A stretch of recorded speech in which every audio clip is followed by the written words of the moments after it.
Good evening. Hello, hello. Okay, so we are going to be making the Adam Crossbody bag by KMDesign, and this is the one we did for the workshop with Kasaya. Great. Okay, so I have got everything already prepped. Quick information about what you're going to need.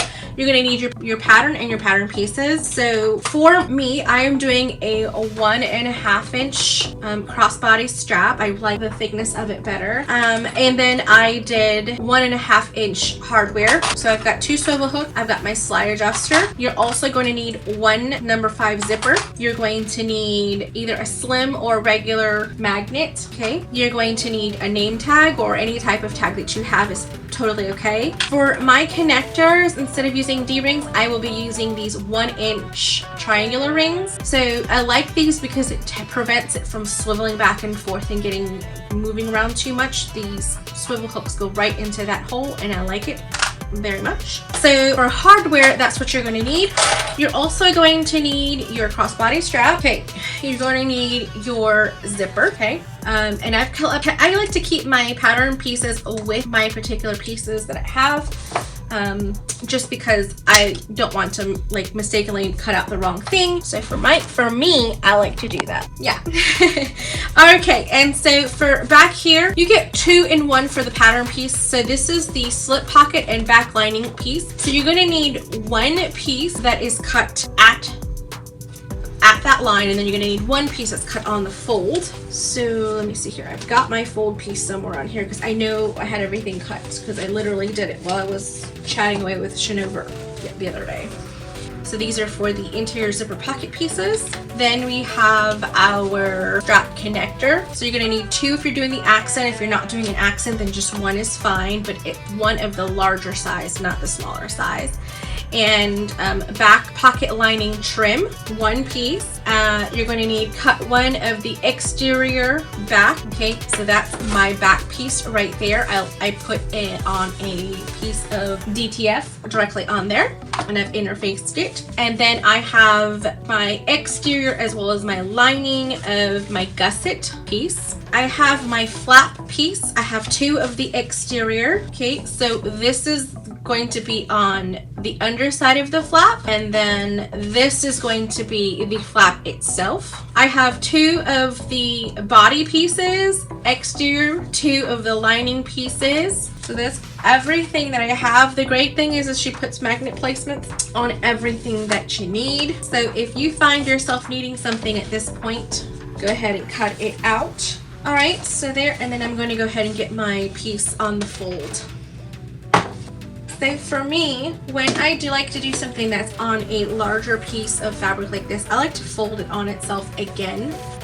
And then see, like this part here has some extras that I can go ahead and do that on there, or do it over here. I'm going to do it over here.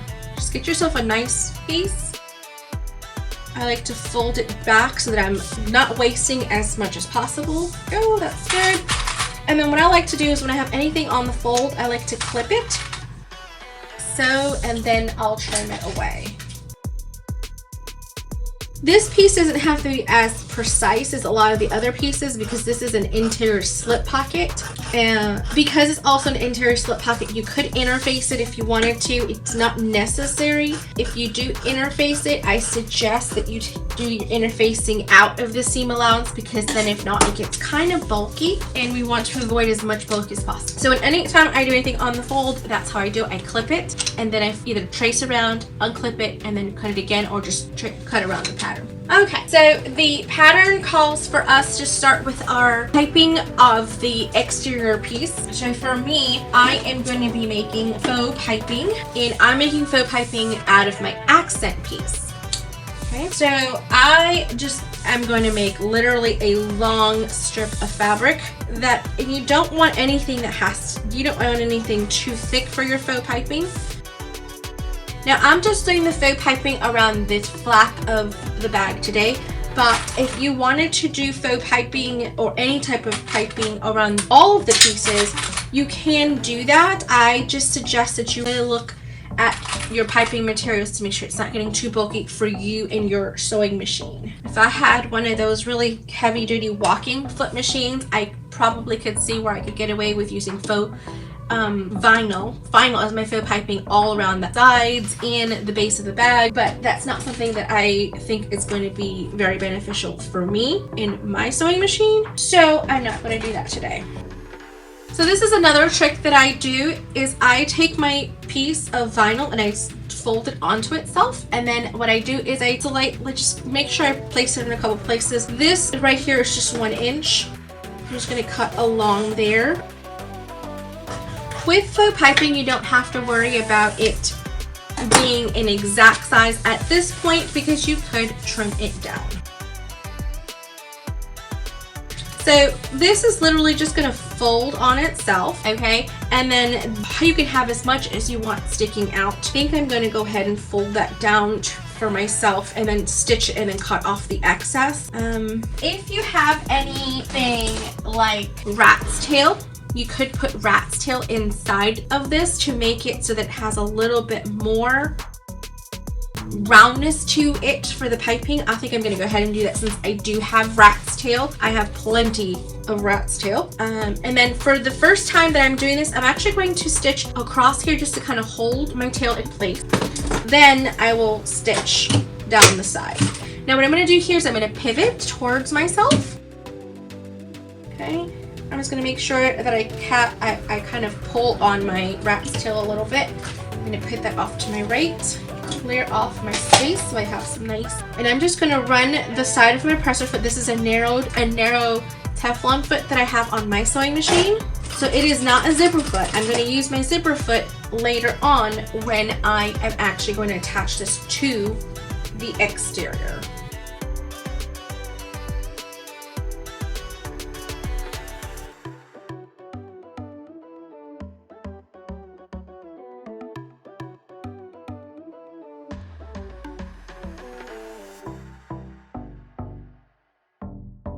So if you are new to making piping, I suggest you make your piping a little wider than you need it and do as I'm doing.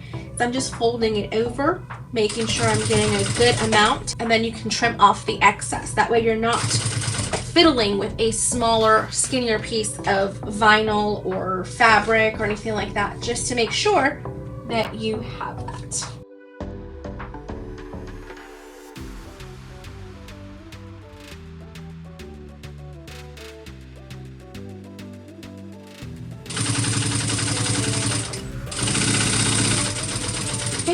Now that I'm coming over here to the end, I'm going to go ahead and pivot and run across. I sewed through the rat's tail just to make sure that it stays in place as I am moving along with my project. So that is our faux piping, and you could say it's faux if you don't have some kind of cording inside of it, but this is actually piping now because I put the rat's tail in it. If it was faux piping, it's just the two pieces, it's just the vinyl folded on itself. That's all it is. But because I did put a piece of rat's tail in it, this would be considered actual piping. So I'm just going to trim away the excess right now.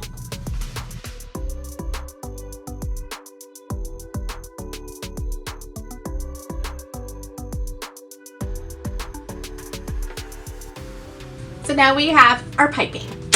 So the great thing is that this instruction for piping is also in the pattern. So I highly suggest that you get that pattern. I'm going to add it to the description box later on. I just had to quickly put this up today so you guys can actually get to sewing it, seeing it, and then I'll put a link so you guys can get the pattern. So you can go ahead and go like that. I don't like to snip into my piping until I get closer to my curves, okay?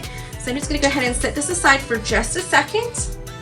All right, so now you're going to get your front exterior panel flap piece. So with this pattern, she also gives you a flap stabilizer pattern piece so that it takes it away from the seam, which is awesome. I really like that attention to detail. So I've gone ahead and done 2 layers of Decoville Light because I didn't have Decoville Heavy. So 2 layers of Decoville Light is very close to Decoville Heavy. It's not quite as heavy, but for this flap it will do, especially since I am working with vinyl.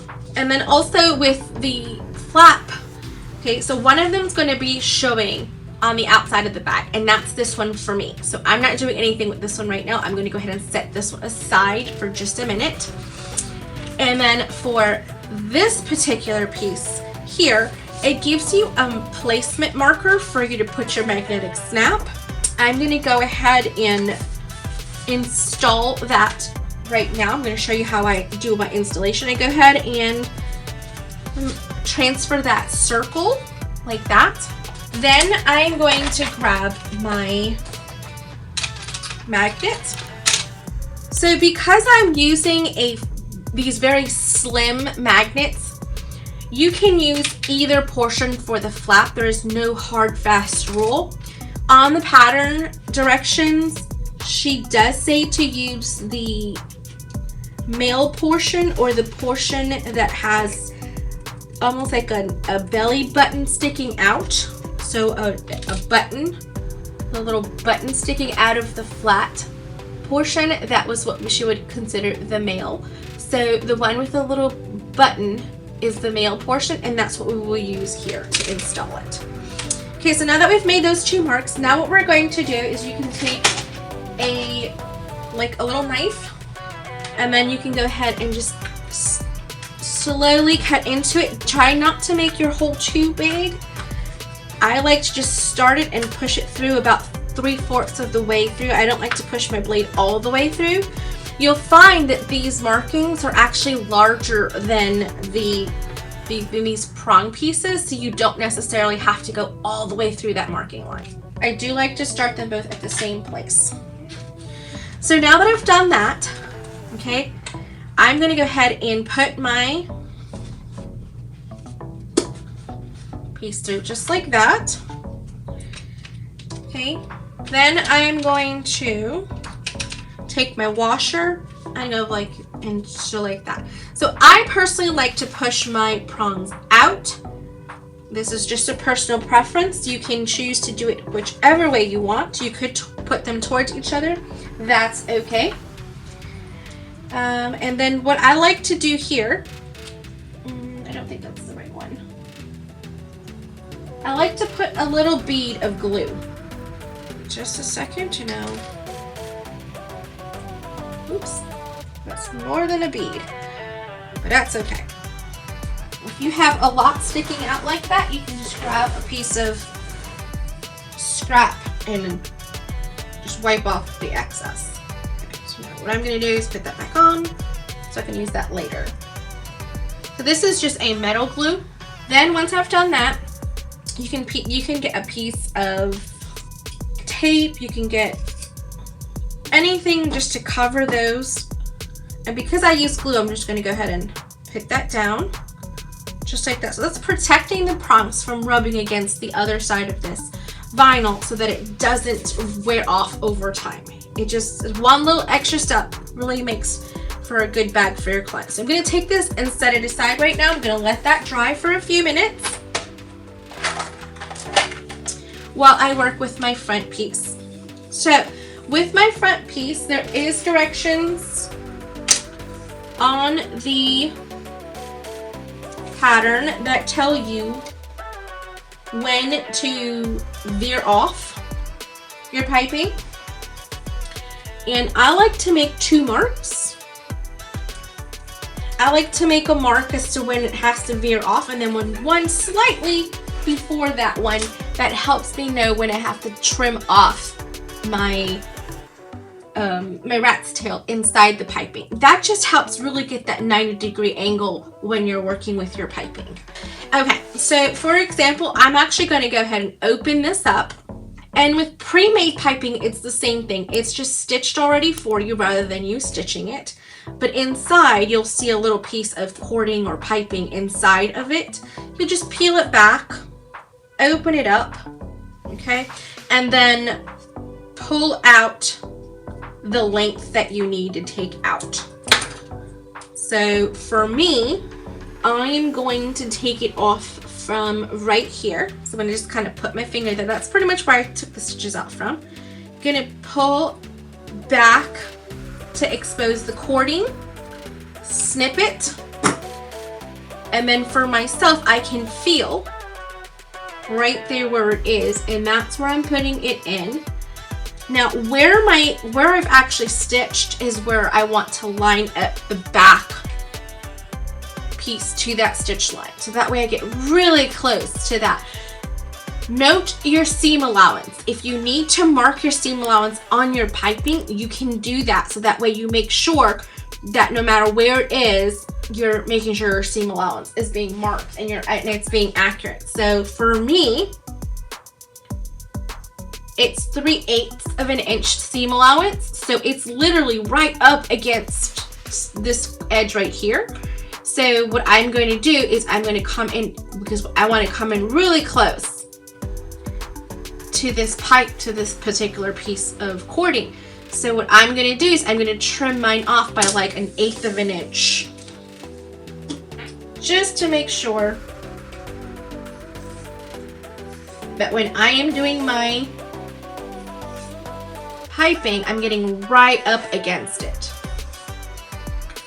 The good thing about pre-made piping is that it already has a lot of this already kind of done for you. The only exception is if you have a different seam allowance, and sometimes obviously that's not accounted for. So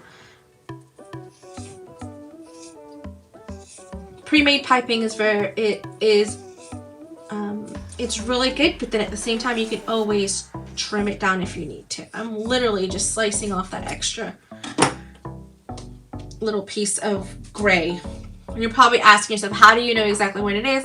I'm not really sure. I just kind of have an eye for measurements for some reason. All right, so now I'm going to go ahead and clip my piping on. Okay, and then if I'm looking at it, yeah, that's going to be right there. So I'm going to overhang it just a tiny bit. Perfect. All right, so now what I'm going to do here is I am going to, right at the mark where she wants you to trail it off, snip into it, and then I'm going to do, you see how I snipped into it, but then I'm also going to snip into it this way and this way. I'm making like a little triangle, and then when I go like this, look what happens. It goes right into that 90-degree angle without any problems. It just moves right on over. Okay, get really close.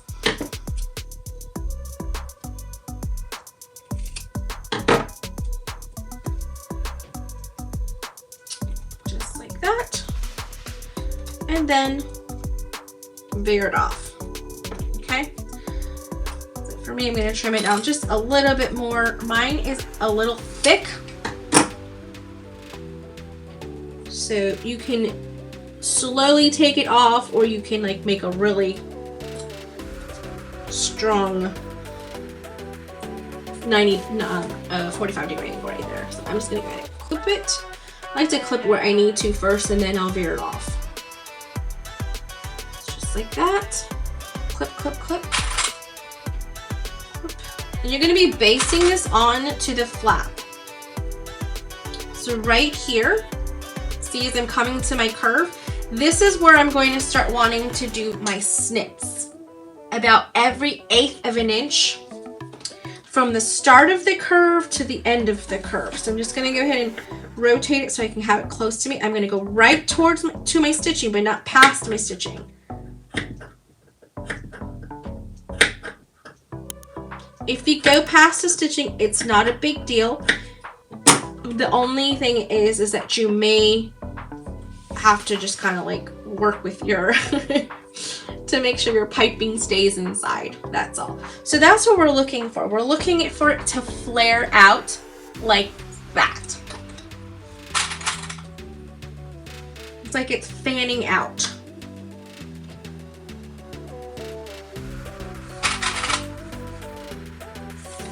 Okay. Then I'm going to go ahead and continue to run that along the straight edge. The straight edge doesn't take as much effort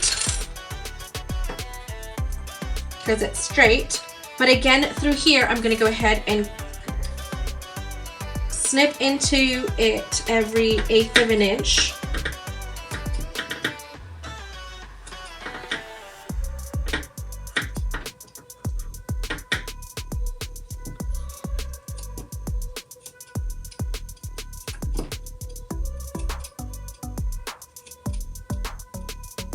I can tell I have to oil my scissors soon because they are really resisting me opening and closing them for little snips.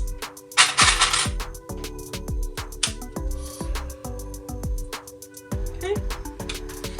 And then I'm gonna just go ahead and take that all the way here to that mark. So I'm gonna cut it off here. That's all I have left. That's pretty good for measurements. I'm going to go ahead and snip right at that mark that I know that I have to veer off at, and then I'm just going to remove some stitches and take out my piping from this portion on. So just like I did to the first side, I'm going to do to this side.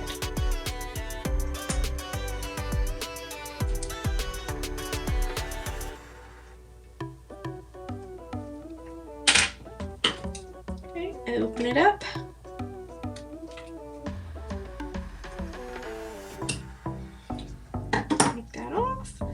And then I like to clip, my last clip is where I like to clip where my piping ends, and then I know I have just a little bit to go right there.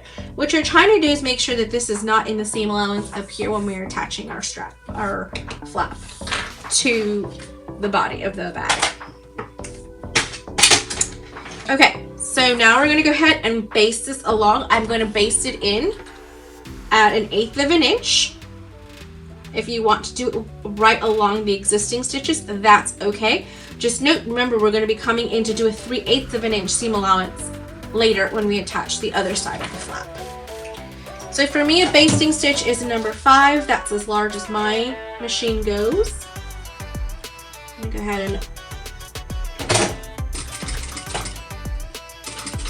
clear that off.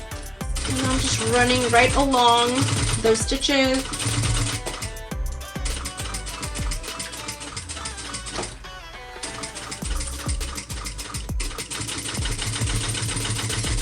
When it comes to the curves, what I do is I just push against the piping to make sure that it's staying flared out when I take my clip off.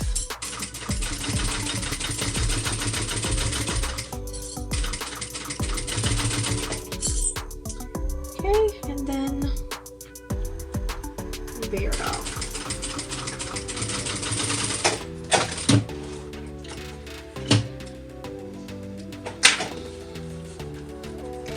So I hope you guys can see how I have veered it off here at a slight angle, just like that.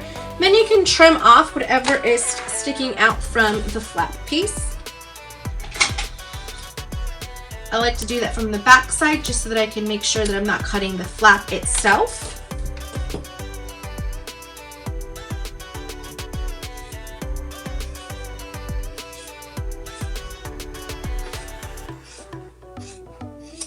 Whatever piping is sticking out, I am cutting off at this time. It just helps me keep my seam allowance accurate when I go to put on my other side of my flap. So there's our flap piece with our piping. Now what we're going to do is go ahead and attach our other piece to it. So we're making sure that the curved edges are meeting up together, just like so. And I like to stitch from this side because I've already sewn, so I already know where I need to sew. And I know that this is about a 1/8 of an inch seam allowance. So if I need to do 3/8, my foot is a 1/4 inch foot. So if I put my foot right on the other side of that stitching, then I have 3/8. But for you, it might be different, so just note that for yourself if you need to. Here's something kind of fine. If you need to mark out your 3/8 around, do that.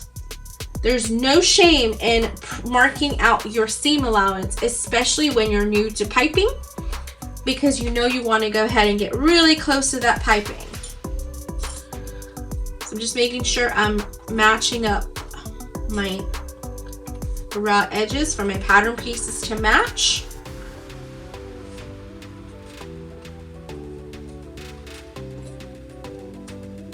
Like so. Because this top piece has a little bit more bulk to it, the bottom piece doesn't really want to match up to it because of that little bit of a hub to it. You're going to really want to have to clip it and push it to the end and really pinch it to make sure that your raw edges are lining up and you're not missing the bottom. It might look like it's bubbling here. That's okay. There's no problem there. As long as your edges, see, like right here, my edges are not lining up.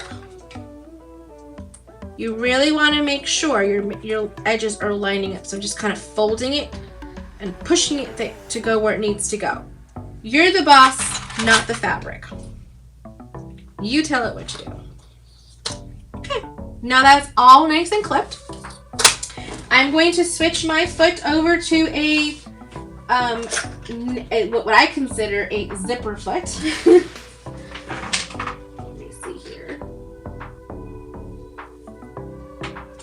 I just have to find it really fast because I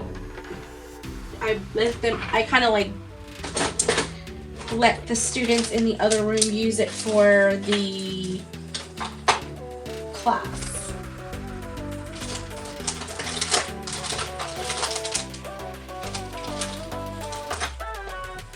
Okay. So I'm just going to use this one, which is a very narrowed foot.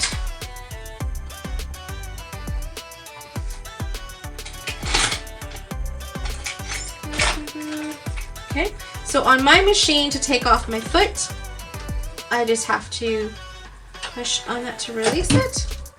Take that foot off, put this foot on, and make sure to tighten the screw to secure it, and we're good. Just like that. Takes 2 seconds. It's okay. Change over to your zipper foot. You'll thank yourself later, I promise.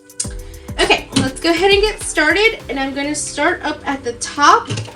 I have my 3/8 of an inch marked on my needle plate. I literally just physically sharpened it in and it's just kind of scratched on right now. Right, joining stitch for me is 3.5. For you might be different. Okay, right through here, it's going to be a little bit of a bump when you first get to that piping that's kind of veered off a little bit. Take your time. Go slowly through there. Just to kind of hold my layers in place and really make sure I'm at my 3/8 of an inch seam allowance and that my piping isn't pushing my foot off my seam allowance too much. Again, you're the boss. If you need to take one of these off and kind of like help push the piping out of the way, you can do that.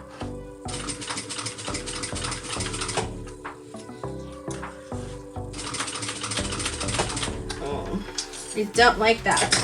So what happened here, you guys can see, is I started off at 3/8 and then I moved down to more like 1/4 of an inch because that piping is really pushing up against me and I'm not liking it. So I'm just going to come in again and take that curve again. Now that it's stitched once, it's a little easier to take that curve again.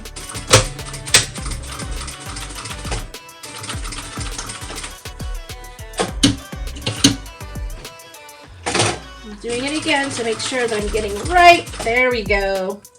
Perfect. Now I really am on my 3/8 of an inch seam allowance.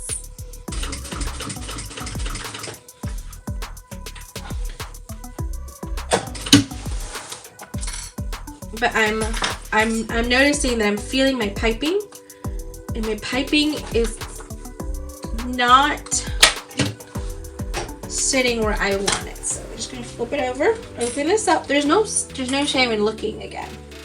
Yeah, I'm literally writing on my piping right now, so I'm gonna go ahead and go back, and I guess through that bottom flap I'm just gonna have to do closer to a 1/4 of an inch instead of that 3/8, because it's really writing right on top of the piping, and I don't want that.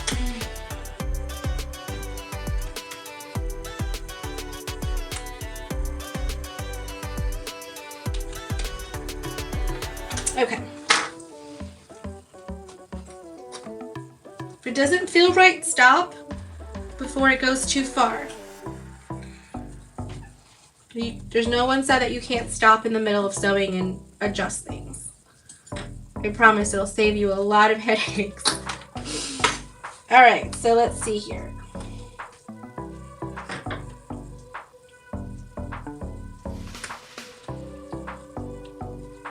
Alright.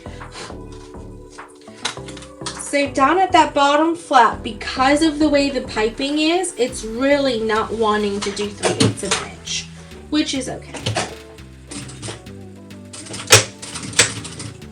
It's close, but not quite there.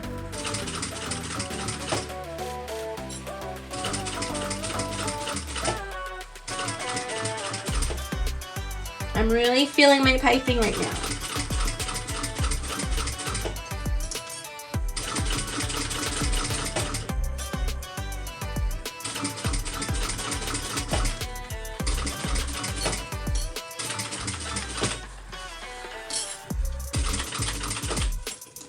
It's just at that bottom seam. I don't know why that is, but that bottom seam just wants to be at a 1/4 of an inch.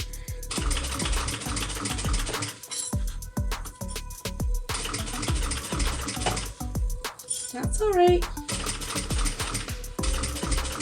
The good thing is that bottom seam doesn't match with another seam at the top, so it's not like it's going to be bulky anywhere.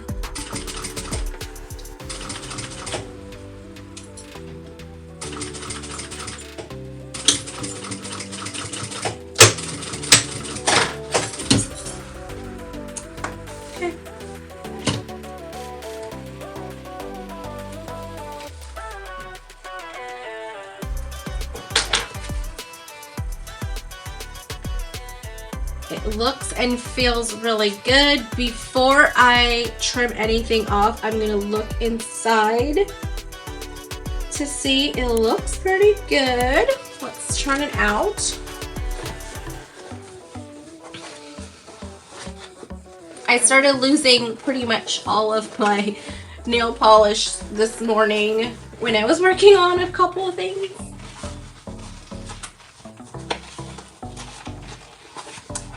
I'm moving things around on the other side to finish some tables to put on the existing studio side. Alright, so go ahead and push that through.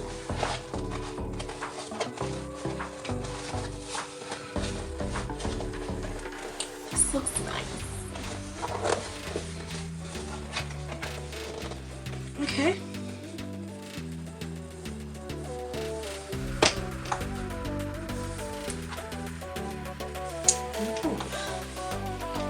I mean, it looks really nice. I'm gonna have to turn it back out to trim away some of that bulk.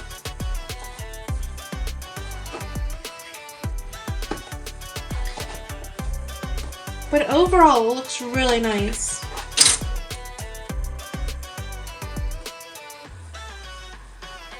Okay, so it's poofy because I haven't, you guys see that? I haven't trimmed off the extra. I just wanted to make sure it looked good before I trimmed anything off. Right here, I can come in a little bit better.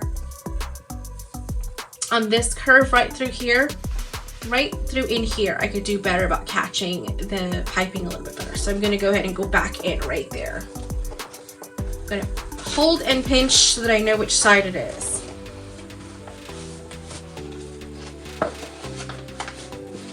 And I'm gonna quickly put a clip on it. so I don't forget what side it is. It's the second curve. And you see how that's staying right there very well, even through the turning and everything. That glue helps it all stay together really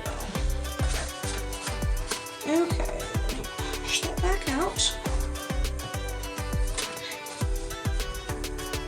So right in here, yeah, I can feel more space between my seam and my piping. So I'm just going to come right up against that. I'm going to start off a little bit.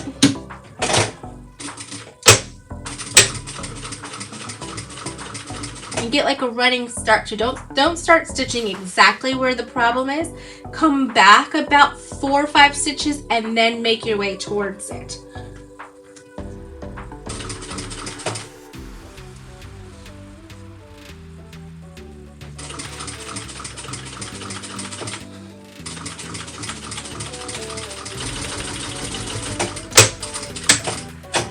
And then go 4 or 5 stitches past it. Doesn't look like it's any different, but maybe it is. It's a little bit different. It's like, it's a little different for sure. Okay, so now I'm going to trim it back using my pinking shears around the curves.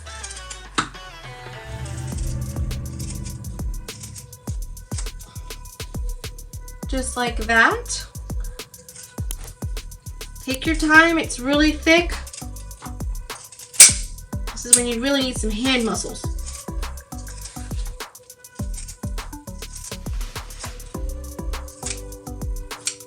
Okay. Just like that. Make sure I didn't go past my stitching. Really close, but I didn't go past any of my extra stitching.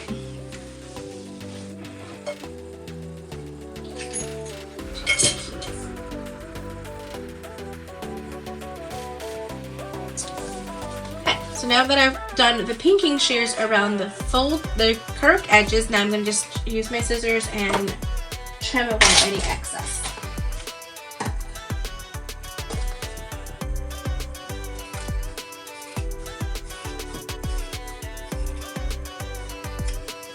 And you're wanting to have about 1/8 of an inch left of your seam. If you feel you need to do another row of stitches, you can. I think I'm pretty good.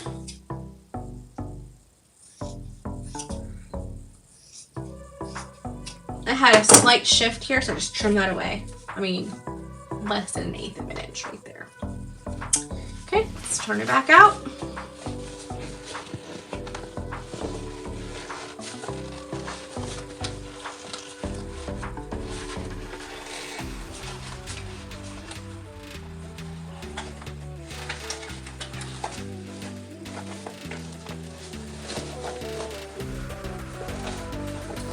Push it. Use your hand or a tool to push out those curves and those folds.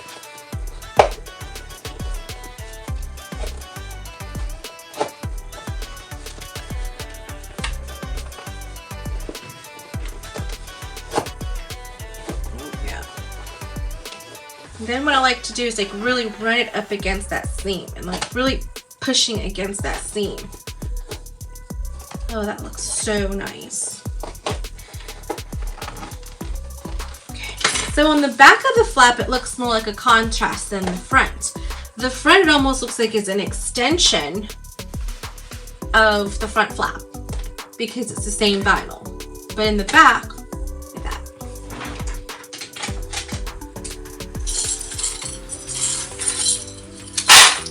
Okay. So now you can go ahead and switch back off to your regular foot if you would like to. I'm going to keep this foot on for just a minute. Nope, I'm going to switch over to my Teflon because this is vinyl and I'm going to top stitch with my Teflon foot. And then you can go ahead and top stitch it down.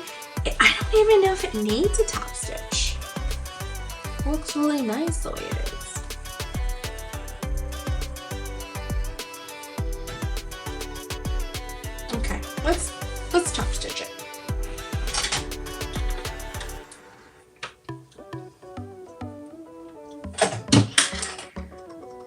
take that foot off, put back on my Teflon foot.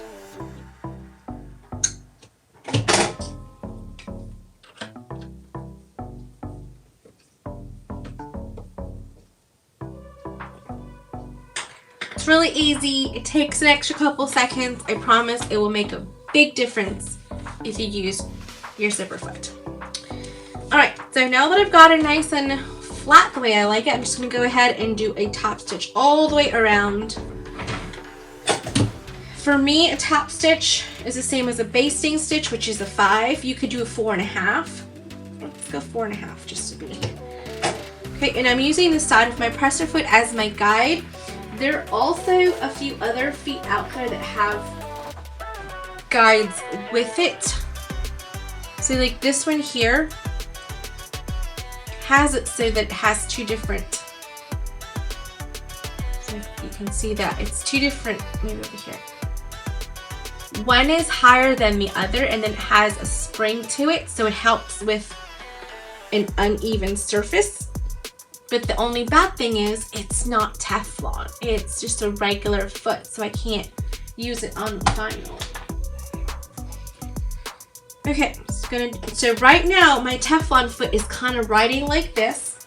So I'm gonna take a piece of, just a scrap piece of waterproof canvas, put it to the back of my foot, and now it's sitting even rather than it being up. Like skis going up. You want to make sure you have level skis.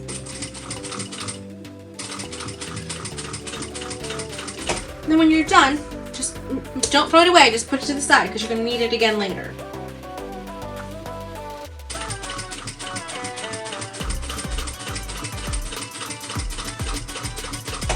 Sometimes it's called a hump jumper.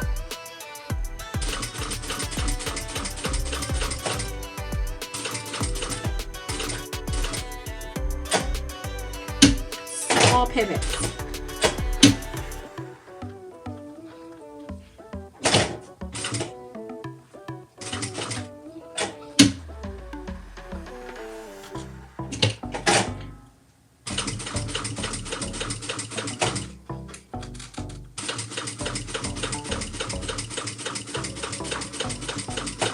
Before I go too far, I'm trying to make sure all of my stitching looks really good. I can feel it from the other side. It looks good. Just make sure you stop and check your top stitching.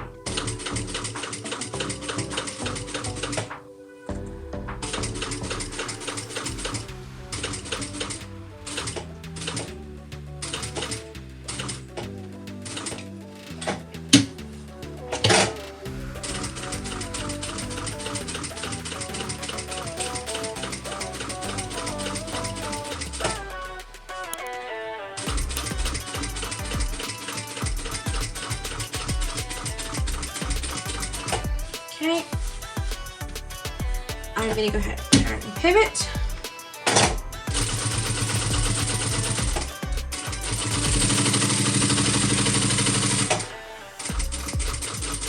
I'm closing that off. If you didn't already fuse your flap stabilizer to your back piece or your front piece, then you're going to want to insert it at this point in time. Look at that. It's pretty cute. So I know it's been a lot of time just on the front flap and the piping, but it's worth it because this is what everybody's gonna see. This and then the straps. So take your time with that. Okay, so now that we've done our flap pieces, now we're going to go ahead and build the back piece. So you're going to get your back lining piece. You're going to want to get your back accent piece. Your back accent piece. Okay. Now what we're going to do is we're going to put pretty sides together and clip it.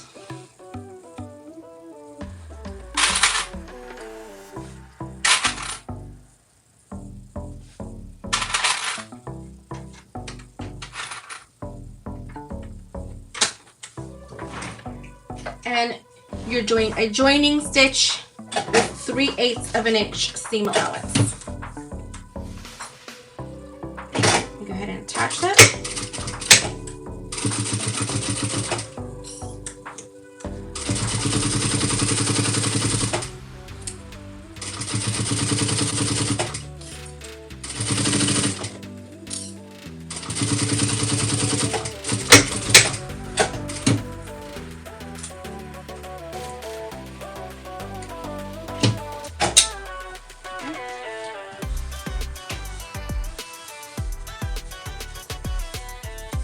Just like that.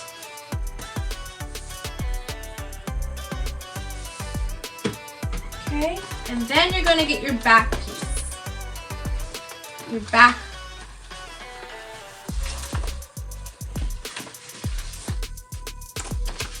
Your back pocket exterior piece. Now for the pattern, it has it that this is what's on the outside. For me, I wanted to really showcase this particular piece. So I'm just going to go ahead and top stitch right along this edge. If you want to trim it down, you can. I'm not going to because it's not very bulky for me. So the pattern does have you trim it down and then top stitch. I personally am just doing a top stitch.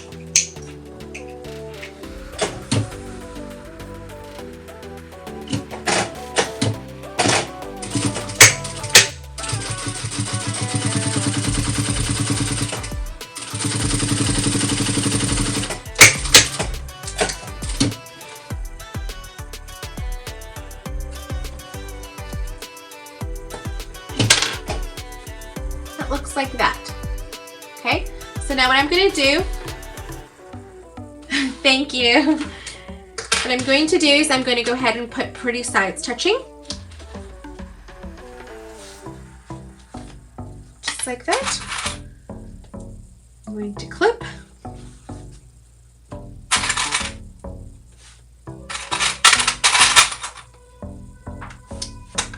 And then I'm going to sew.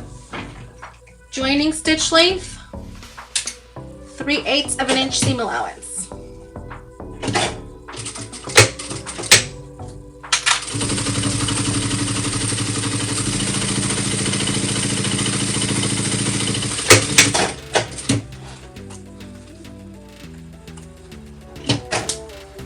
I am going to trim this one down because this particular one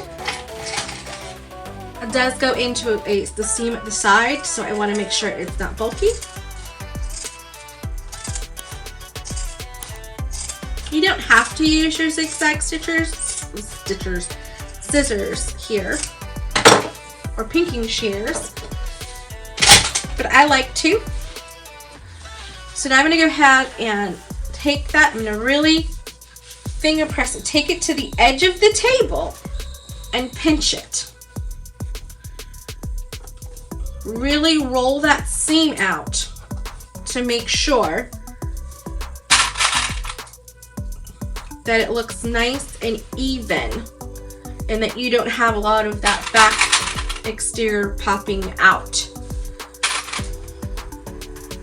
So again, for the pattern itself, it has you have this be your exterior and this be against the body. But I didn't want to do that, so I'm doing something different from the pattern, and I'm explaining that I just wanted to really feature something in that back pocket. Okay, now I'm going to top stitch along that edge.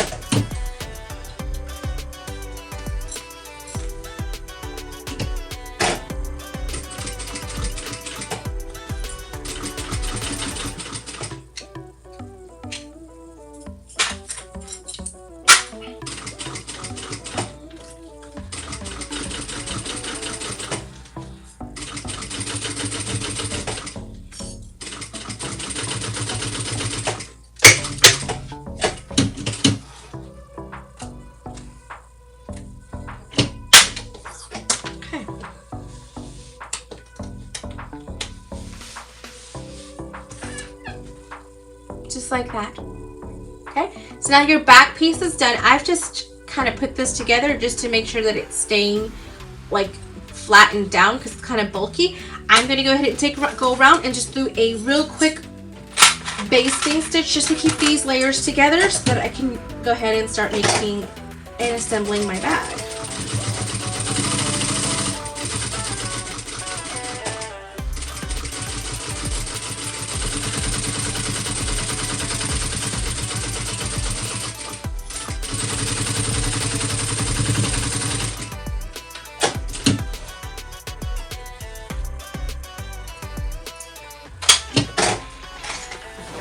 If you have anything sticking out from the edge, just trim that away.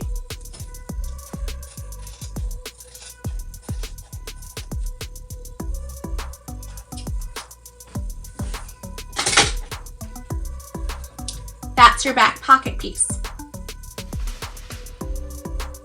Okay, so take this, put this to the side. We're going to continue to build all of the accent pieces. So now what we're going to do is we're going to grab our strap connector pieces. Okay? Strap connector pieces. Just like this. So you've got one that's skinnier than the other. Okay? So for these pieces, it does get kind of thick, so just make sure to keep that in mind when you're choosing your materials. I'm going to go ahead and put a piece of double-sided tape along the center of each of my pieces.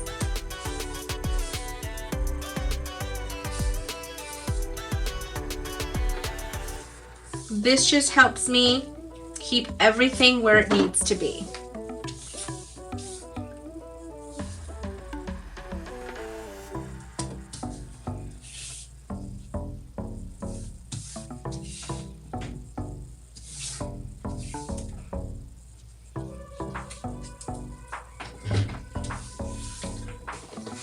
If you are making the double-sided straps, you make the double-sided straps the exact same way we're about to do this now. So if you're not using webbing for your crossbody strap, this is exactly how you would do your crossbody strap.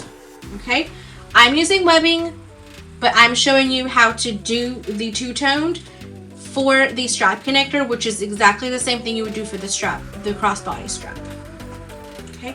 So I'm just going to take one, set it aside for right now, so have some room. Gonna take the smaller one just to start off with, and here's my trick: don't peel off all the tape at once. It kind of gets hairy from there. Okay, take it and now fold it towards the center.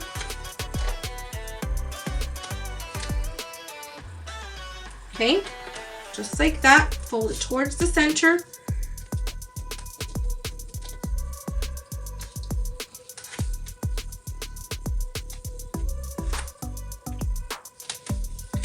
Then take the other end and fold that towards the center. If you didn't put a mark in here, it's okay. The idea is to make sure that it kind of comes somewhat towards the center. It doesn't have to be absolutely perfect as long as it's not hanging off the edge. And the reason I say that is because this is going to actually overlay on top of the other piece. So seam sides will be touching each other.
So just like that.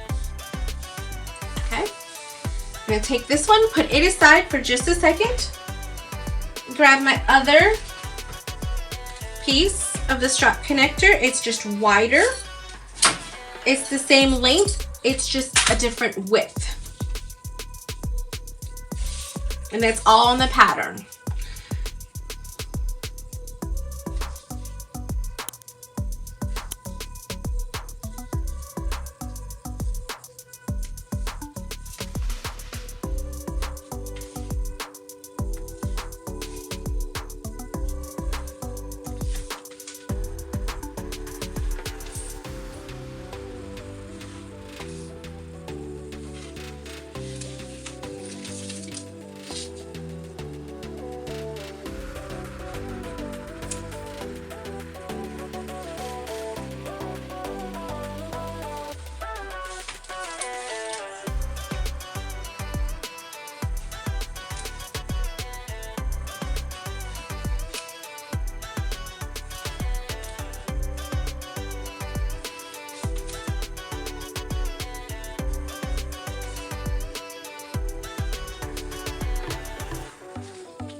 Okay, I'm gonna go ahead and grab some more double-sided tape, but this time I'm using the 1/4 inch instead of the 1/2 inch. Putting it down the center as well to go ahead and adhere the pieces.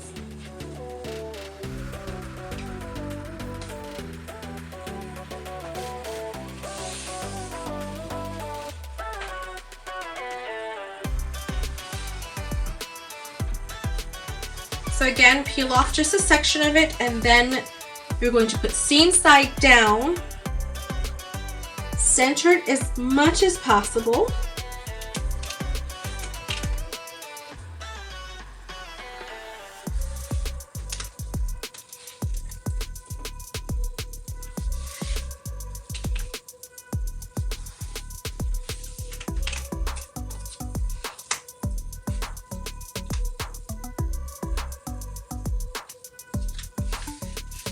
Mine's just a little short. Let's cut one longer than the other. Okay. And it looks like that. Okay, so this is where it gets a little bulky because it's gonna get like sewn down here.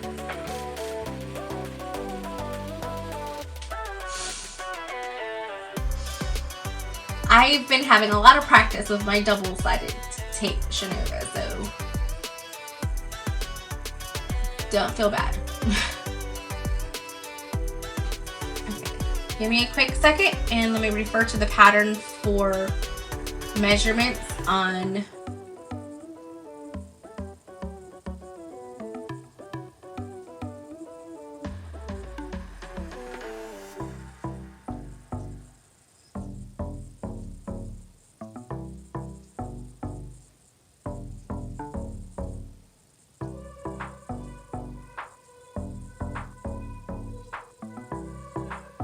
Okay, so you're going to go to page number 16 and it's going to show you what to do.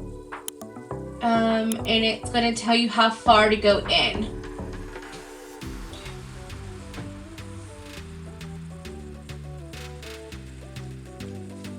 Okay. So I'm going to grab my marker, a pen,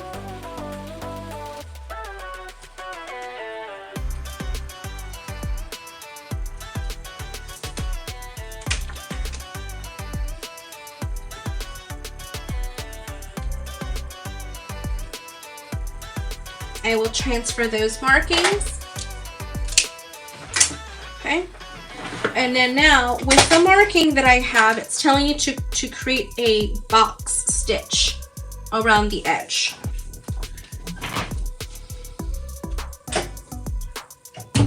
With a top stitch length.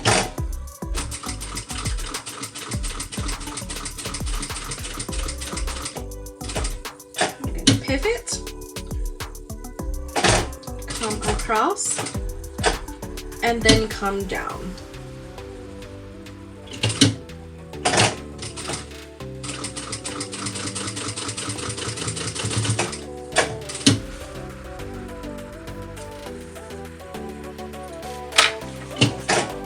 That's what it looks like, and we're going to repeat that to the other side. So this is what it looks like on the back side. That's what it looks like in the front, and repeat on the other end of the strap.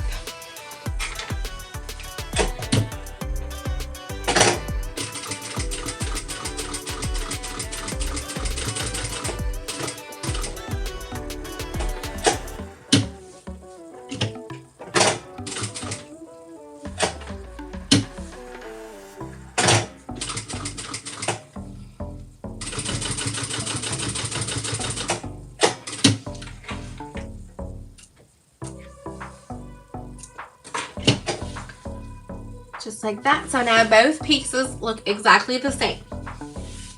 Now you are going to grab your D-rings and or strap connector pieces. Mine are these triangular rings, like I mentioned in the beginning of the video. I'm gonna slide those on.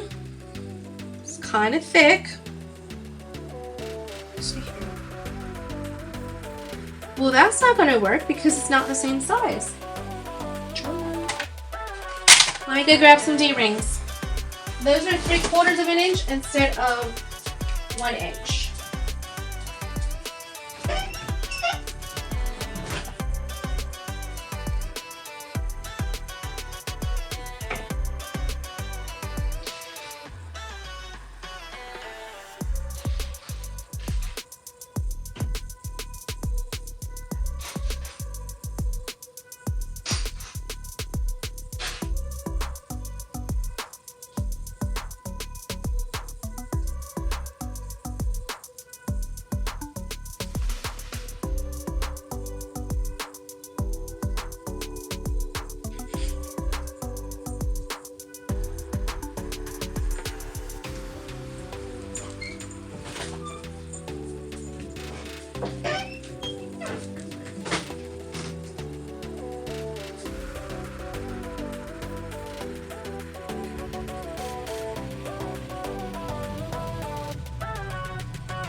Sorry guys, I gotta turn the light off in the hallway because I don't want anybody to think I'm here.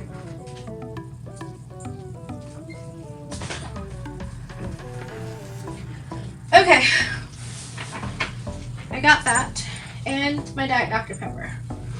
Okay, so 2 D-rings that are 1 inch, very important. Grab that, push it down, and then you can clip it. You're just wanting it to meet to where you stopped sewing. Like so.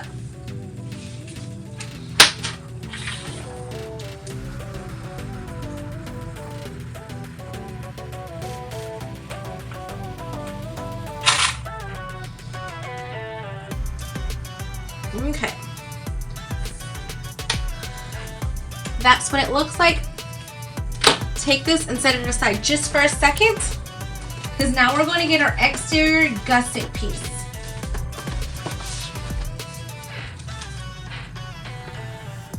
These instructions are on page 17. Okay, exterior gusset piece.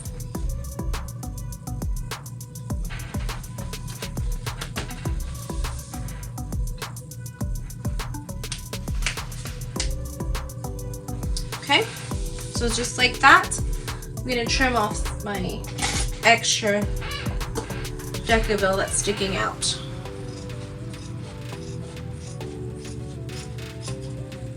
Sometimes it shifts when I iron it. It's okay.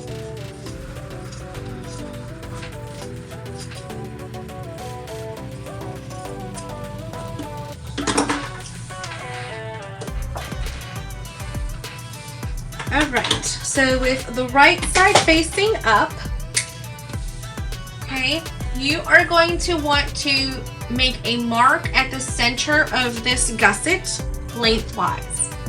So for me, the easiest way for me to identify my center is to fold it on itself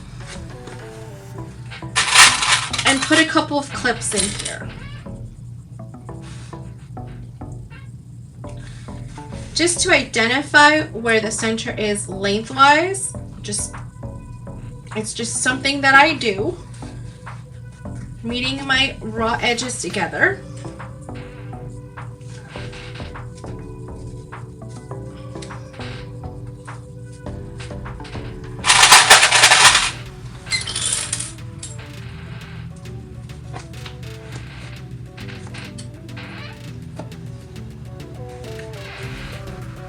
These are things you can do at the cutting table when you prep your pattern pieces.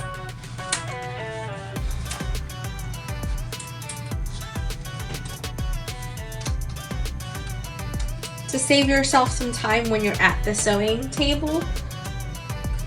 But I like to show you guys what I do so you guys can replicate that as well. So now it's telling you to draw a center line. But here's the thing, you're not going to want to make a center line past the point where the straps get connected, because if you do, then you're going to see that line, and if it doesn't erase, it's not good.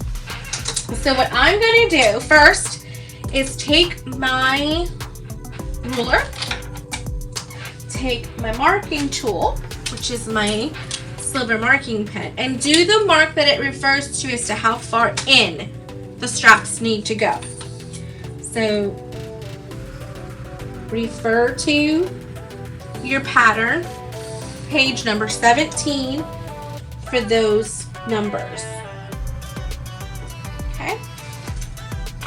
Now I'm just going to draw a line. Kind of starting and kind of ending where I need it to, but I'm not going all the way across. It's more like I'm making a T. And then I'm just creasing it with my finger just to make sure I can see it. You can get your little folding boning tool thing and just run against the edge there, and then take your clips off. Then you're going to really see a clear line, a fold line, all the way down the center lengthwise of your pattern piece. See that? Can you guys see that on camera? Yep.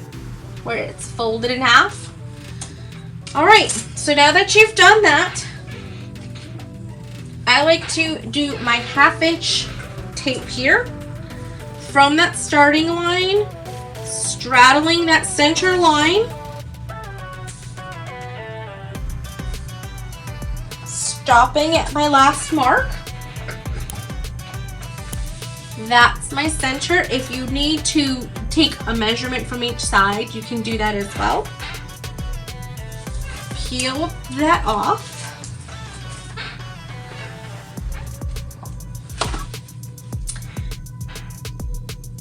And then, I don't know what I did, but obviously my piece is like very long. I must have not trimmed it down to the size I needed it. I must have not, because that's a lot more than I need. I must have just done the length of the thing that I needed. Just putting on some tape Just to cover that up for just a second while I make my piece the size I actually need it to be.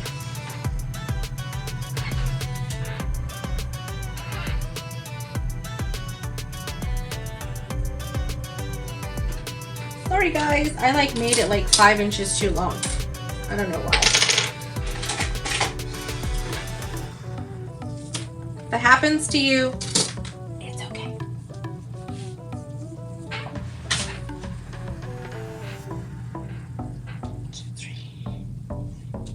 Yeah, okay.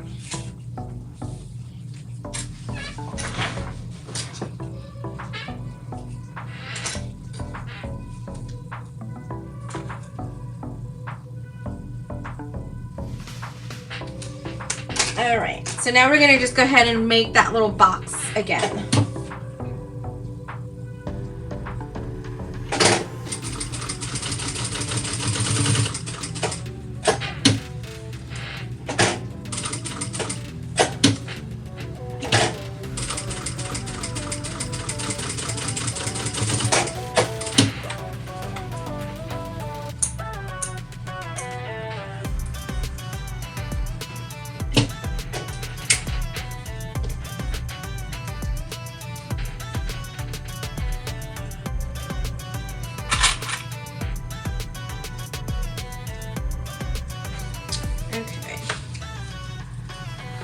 Oh yeah, that's much better. Alright, so now it's landing where it needs to land. Okay, so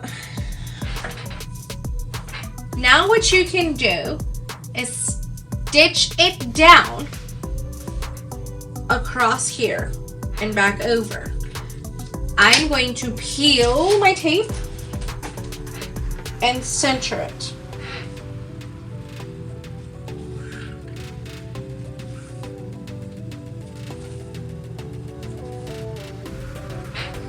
Take it all the way to there. All right.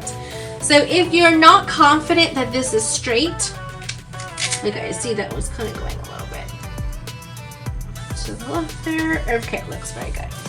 If you're not confident that it's straight, what you can do is take a ruler and measure from the center out to the sides, at the center, and then at these two ends. As long as both ends on each side are equal, then you have it in the center. All right, I'm gonna go ahead and stitch mine down. I'm gonna move my clip out of the way just for a second.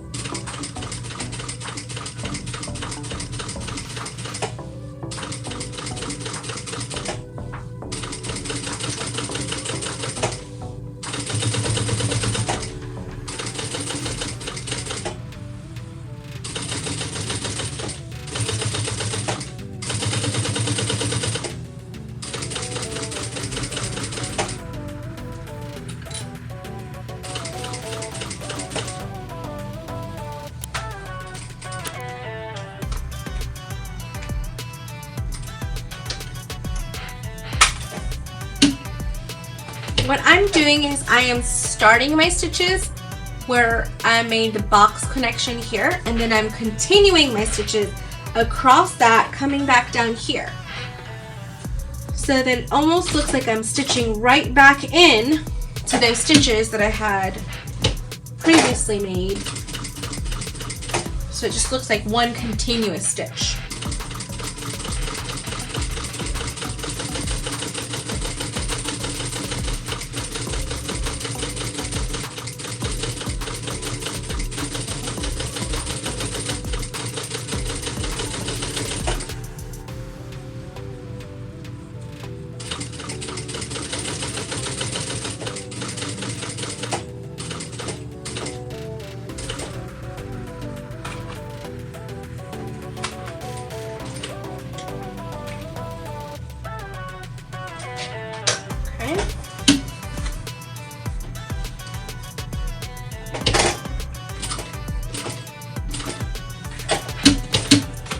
I'm pulling it off.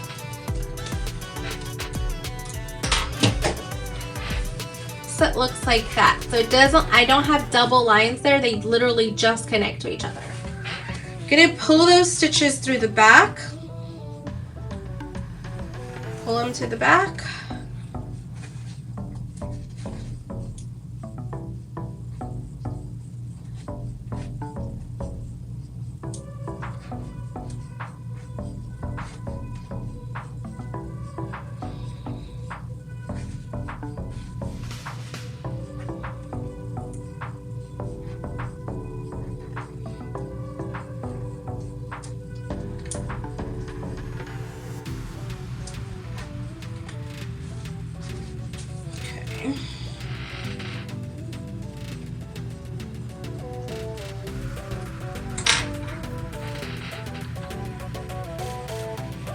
Take my pin marks off.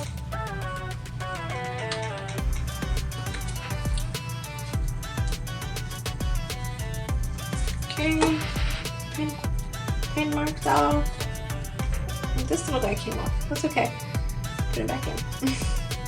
He is going to get riveted in because that's really thick and bulky right there. So you can try to sew through those layers right there, but that is literally like, that's 4, 8, 12, 13 layers right there. That's just way too much to sew through. So you're going to have to rivet through there, okay?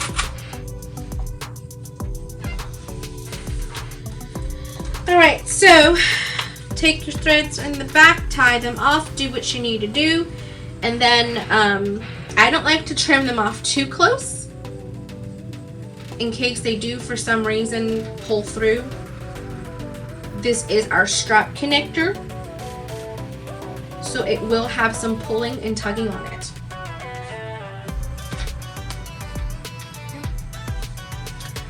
And then get some length to it.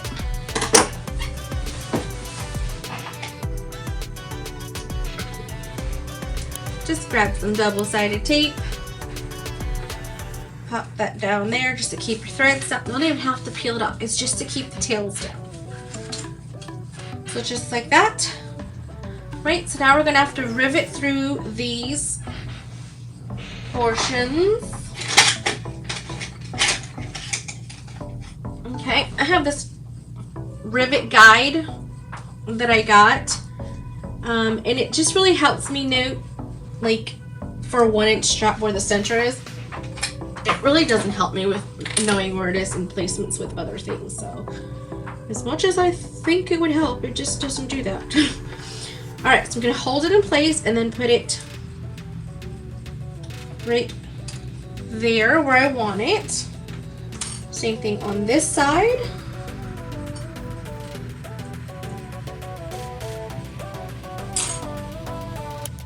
Okay, so just like that. I don't know what I'm doing. Alright, give me a quick second. Let me run over to the other side of the room and grab my rivet press because I was using them in class last week. But now you can see why we didn't do this portion in class. It's very thick.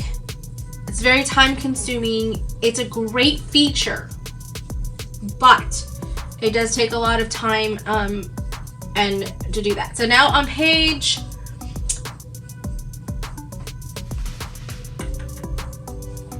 18, it talks about the piping.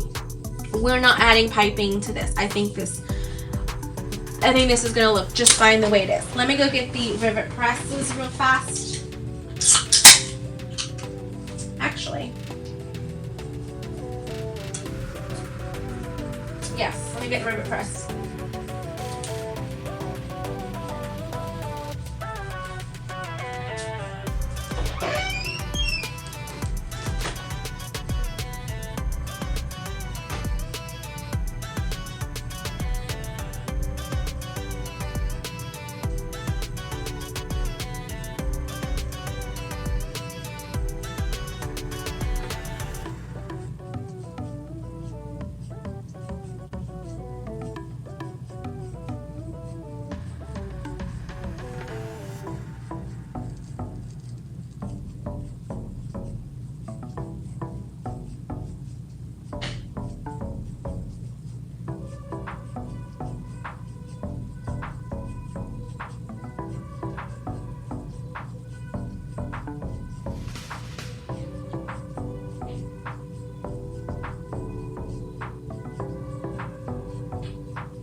If you have Chicago screws, those are also a very good option for here. If you don't have a rivet press, you don't need a rivet press. But if you had Chicago screws, you can just manually punch your holes with one of these. And then,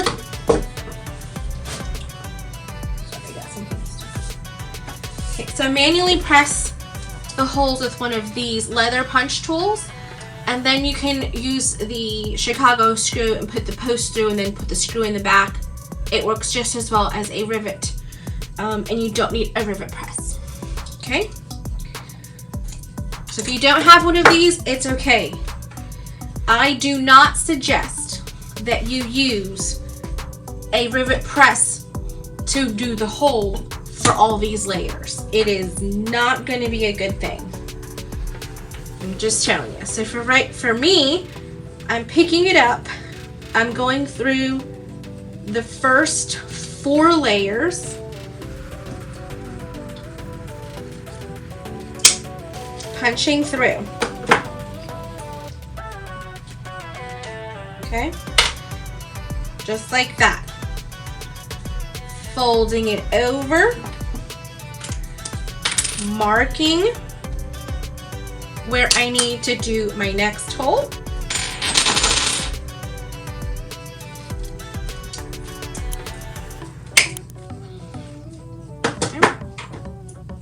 Just like that. No one said you had to do all these layers in one swoop. If you try to do that with the rivet press, what's going to end up happening is you're going to end up breaking it, or it's just not going to go through because it's not meant to go through that many layers. It's just not. Alright, so now if we go like that and we line everything up, we're going to repeat the process of just lining up our holes, making sure we know where it's going to be, and then marking our hole there.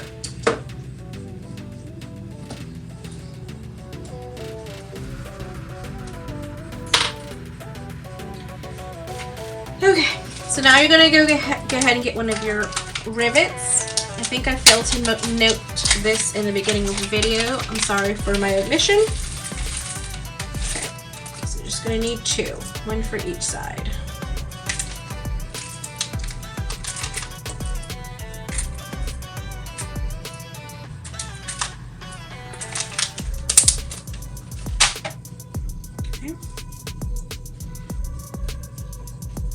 I personally like to have the post come up from the bottom. That's just my preference. Just depends on what you want to do. You could have the post come up from the top to the bottom. I'm just really pushing to expose the post, so when I put my cap on, I can click it really well. I heard a little snap. That's what you want it to look like. Now that all of the pieces have been put together, I'm going to go ahead and grab my press, line up my rivet, and push.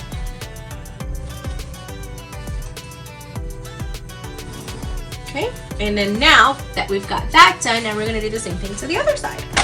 So repeat on the other side.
Hello, Lynette. Hello, Grandma. Sorry, I didn't notice when you guys came on I had my directions up.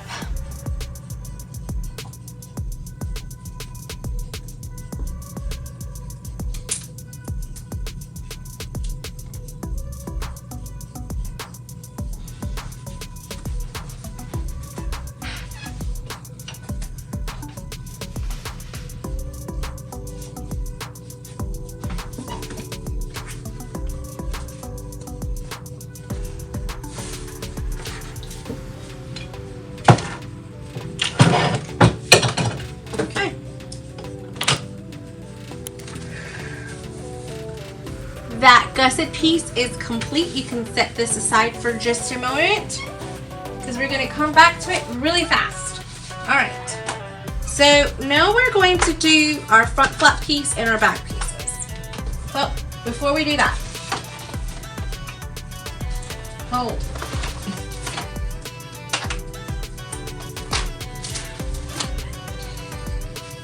Okay. So I've already marked my placement for my magnet as well as my name tag.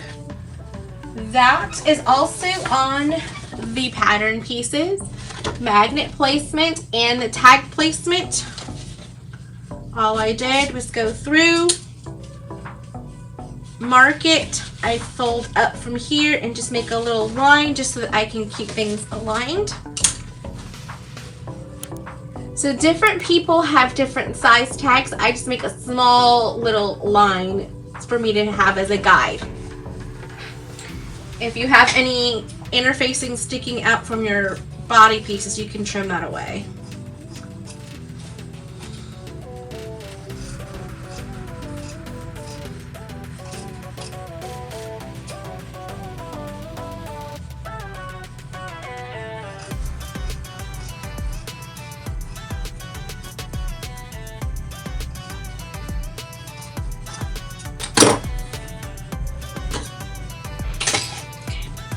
So on this piece, so this is the body piece. This is the piece that's going to be the front body piece. I'm going to go ahead and place my, so this, hi Sassy, answer your question, yes. This bag can be made on a domestic sewing machine. Any bag can be made on a domestic sewing machine as long as you have the right materials. I do not suggest vinyl unless it's a very thin vinyl for domestics. If you have a heavier duty domestic, like an older model domestic, then I would say yes, you can probably do something with a little bit of a thicker vinyl, but just make sure that your materials lend themselves to your sewing machine. What I suggest that you do is you take 4 layers of your vinyl, sew it through your sewing machine. If it starts giving you issues with tension, different things like that, and you're not able to fix it because you're not able to do foot pressure or tighten or loosen your top thread tension, then I suggest not using that vinyl. Because at any point in time, you are going to go through at least 4 layers of vinyl in just about any bag that you make. So that would be my suggestion, just as a test out your sewing machine and make sure it can actually go through all those layers. I hope that's helpful. Okay, so for your magnet placement, we're going to go ahead and place that down. And then again, just like we did with the flap one, we're going to make lines on either side.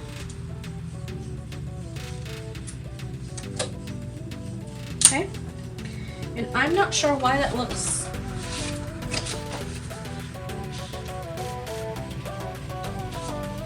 I'm just double checking because it just seems to be a little bit not centered for me. Yeah, that's the center mark. Okay. So I had shifted it a little bit when I do that.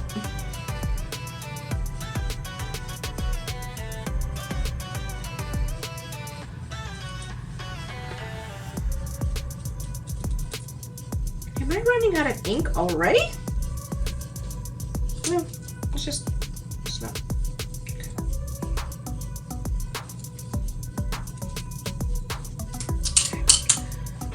So now I'm going to go ahead and get my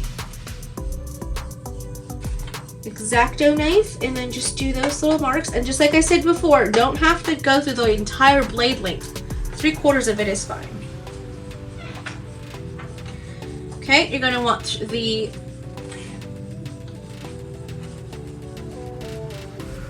magnet to be on top, and then just push through like so. Okay, and then on the back, put the washer on. And like I said, this is a preference thing, so I like to push mine out. You can push them towards each other if you'd like to. On this particular piece, I'm going to repeat the same process that I did before. I'm going to put a little bit of metal glue right there. And then I'm going to get a scrap piece of vinyl, waterproof canvas, whatever you have that's on a little bit of a thicker side, and then just lay that right on top. Set this aside for it to settle. We're going to come back to that. Okay, so with the other piece, so the back piece, the other piece of the body piece,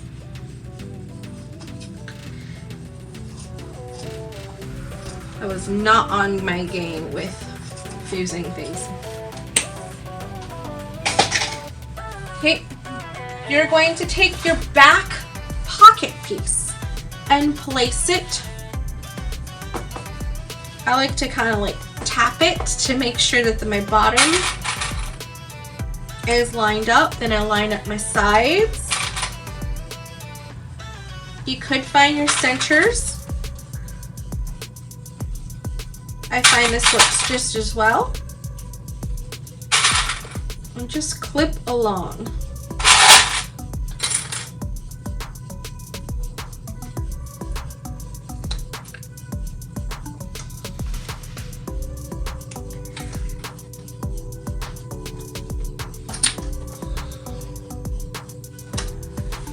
So just like that. Okay, now what we're going to do is we're going to baste it on. So we're just going to make sure that all these layers stay together. We're going to go ahead and just stitch right along where I had stitched before for my basting. And as you can tell here, we are going through about 1, 2, 3 layers of, about 3 layers of vinyl right now. And then when we add it to the gusset, that's going to be a 4th piece of vinyl. Okay, I like to clean as I go. Good, we're good. All right, now I'm gonna go ahead and stitch around with my basting stitch. For me, that's a 5. For you, it could be different.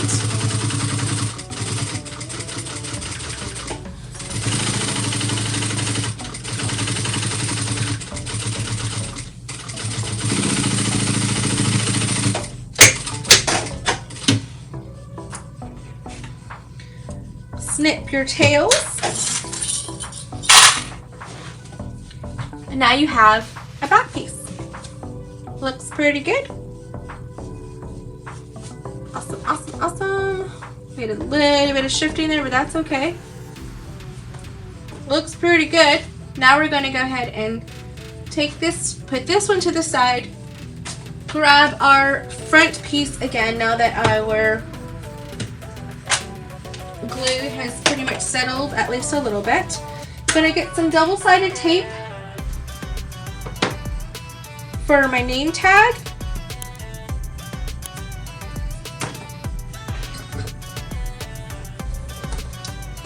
You're gonna need to find your center, so might as well go ahead and just do that at this point. For that, I didn't even go through the front piece.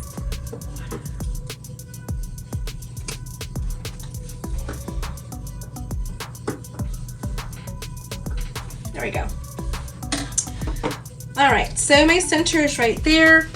Center up your tag.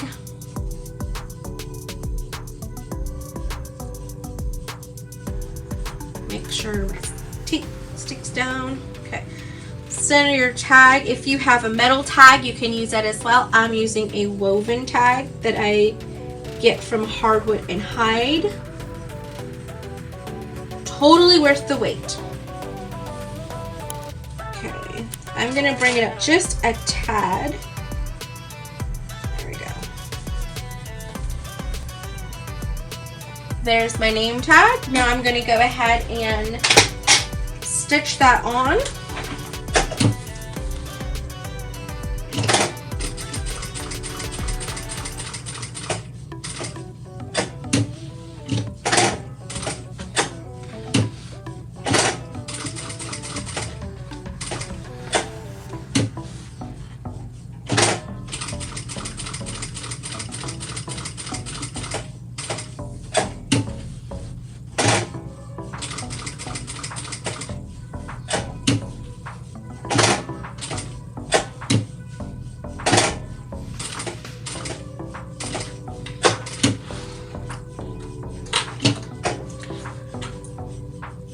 Pull my threads through the back.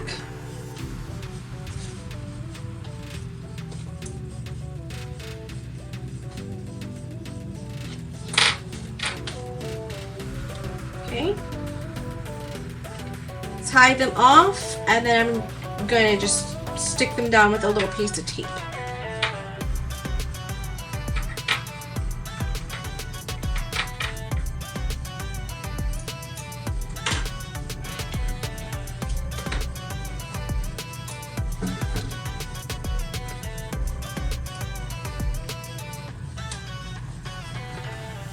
Okay.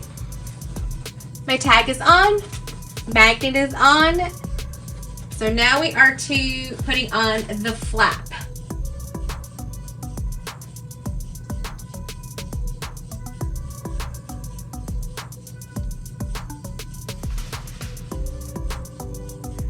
Okay, so assembling the exterior of the body starts at page 21. So we've gone ahead and done our front magnet piece and our name tag. It asks us to put our back pocket piece on, and then for the flap,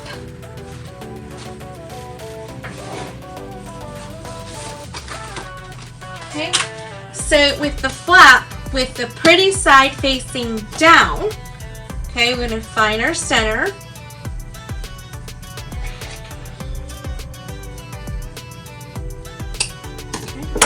Find our centers here as well. You're going to need to know your top and your bottom center, so might as well go ahead and get that done. I'm just clipping.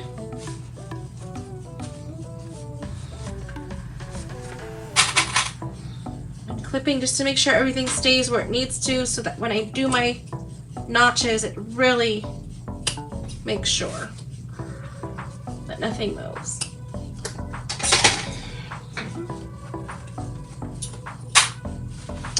Got my center notch there. If you need to mark it out with a pen just to kind of see it a little bit better, you can. Helps my eyes. Pretty side facing down. So you're going to see your magnet facing up. So pretty sides touching, making sure you're centering your flap.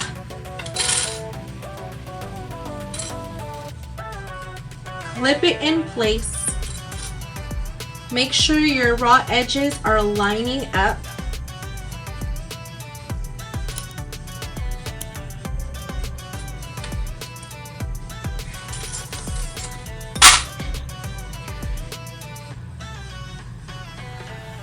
Okay, so now, yes, Christine, you caught alive.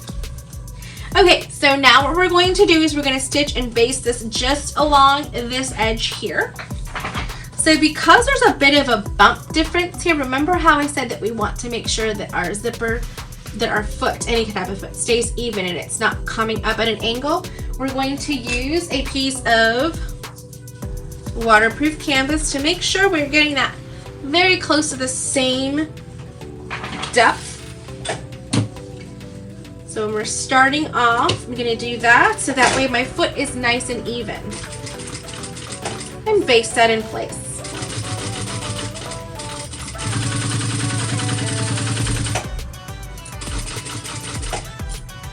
lots of layers here, so if you have to have anything help you make sure nothing is shifting, use the extra help. Snip your tails.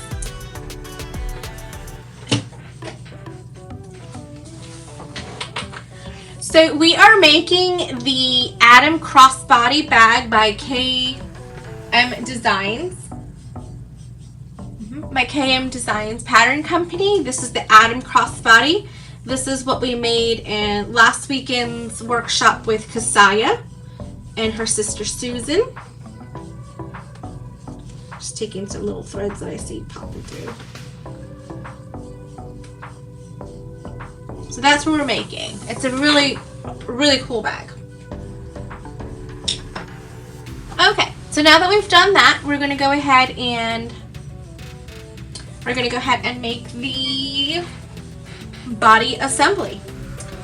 All right, so now that we've gone ahead and we've got our back, front, gusset. Okay, so we need front, our back, and our gusset piece. Attaching the gusset to the exterior is page 22. So we're going to go ahead and get our centers for our gusset pieces. Just going to put, what I like to do is just make sure we clip everything in several spots, make sure nothing is shifting. Walk it down to really make sure I'm pushing out those centers. Because of the overlay piece here, it kind of wants to resist.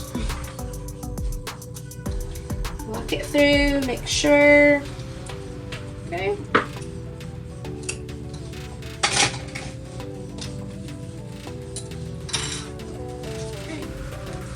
So now we have our center pieces marked at our centers of our gusset, centers of our front piece, and the centers of our back piece. It asks that you do your front piece first and then your back piece. So we're going to take our back piece, put that aside, and do our front piece. Because there is no right or wrong, like front or back to the gusset, we can attach just how you see it right now. So our notches are a lot like notches, our center marks are a lot like notches in garment making. So if you've ever made a garment and there's notches, you always want to make sure you pin at your notches and then your seams, if there's any intersecting seams, and then the raw edges. Okay, so it's the same way. We're going to match our gusset centerpiece to our center pieces, and then we're going to line up our raw edges and then clip going towards the curve. You may need to snip into your gusset. That all depends on the type of material you are using and how much interfacing you used. So don't automatically snip into your gusset until you've gotten to that point. Lining up the centers. Clip on either side. Okay, then I like to take this one and push it here and then line it up.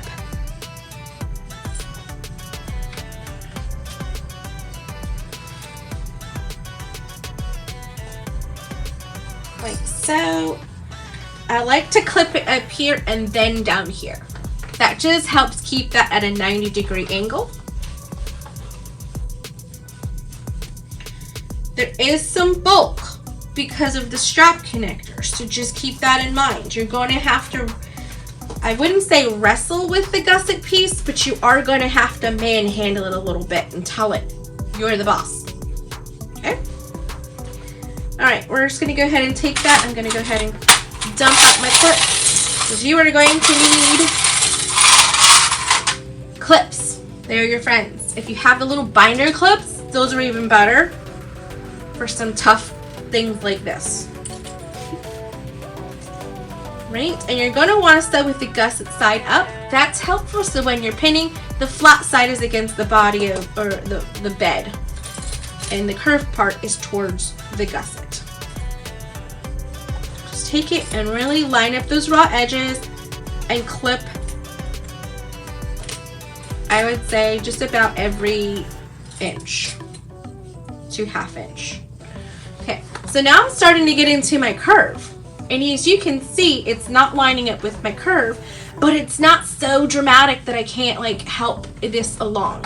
So I'm going to clip into it, but not quite yet. I'm going to snip into it in a second. I'm going to do my clips first. So I'm going to end up having to do some here, but I'll be right back to that. I'm going to continue to go ahead and clip from this side to attach my gusset piece.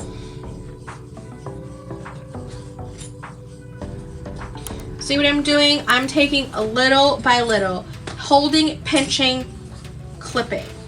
Hold, pinch, clip. Hold, pinch, clip.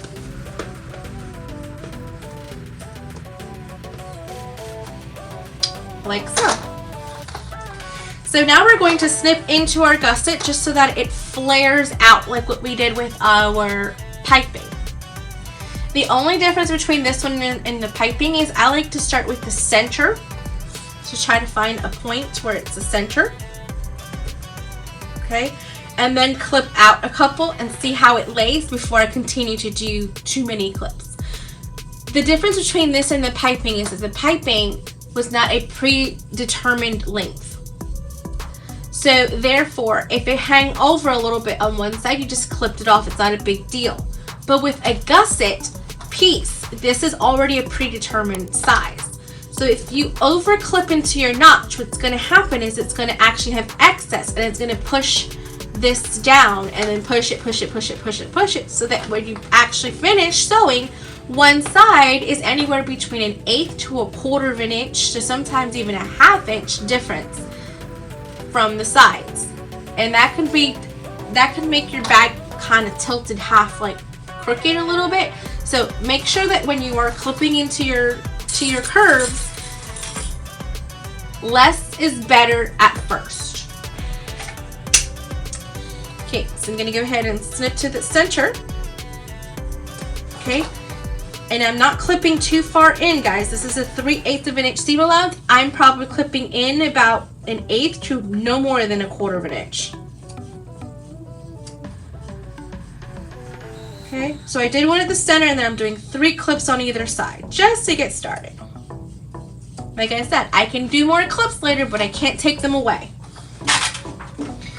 Now I'm going to take my bag and see how it's starting to flare out. That's what we're looking for. We're looking for it to flare just so slightly.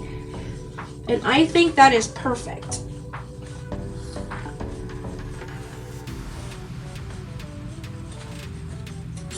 This is why binder clips are also very helpful, because like some of my clips started shifting when I started working with my gusset. There we go. I'm working on some fun binder clips for us. Alright, so again, I'm going to go ahead and pinch it towards what I would consider the center, about halfway point. Right? Clip it. And then do about 2 or 3 clips on either side.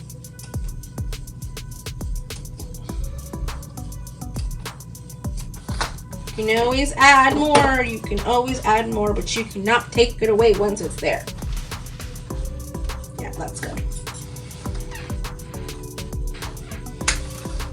I take it to the edge of the table and I kind of like clip it off the edge of the table, so I'm not having to lift it.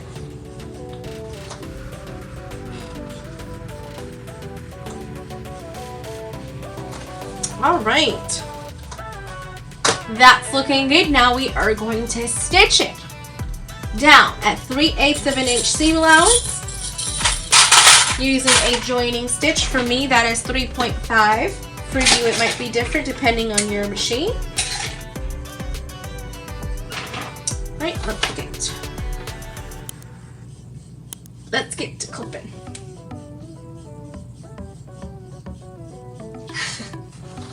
Thank you, Christine. All right, let's get going. Oh, you're gonna need your little helper. Whether it's a stiletto, whether it's a screwdriver, whatever you need, use it. What I'm doing is I'm right in front of the sewing foot, right in front of my foot, and I'm taking it and I'm pushing along the gusset. Okay, it's bulky. It's gonna slide and it's gonna shift if you don't push it along. Okay, that's the difference between a walking foot machine and a regular machine foot. The walking foot machine helps gather everything all at once, whereas this foot here doesn't do that because the top of it doesn't move. But that doesn't mean you can't do the same thing with your helper, where it's a stiletto or a screwdriver, whatever it is. I call it a helper, and it's better than using your finger.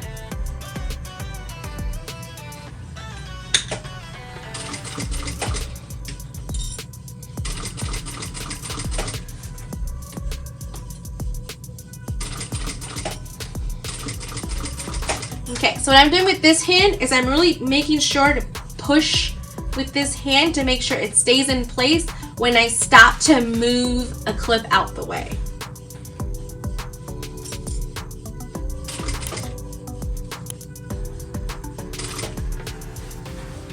Okay, and then when you get to your curves, you're going to need to flatten it out and really manhandle it.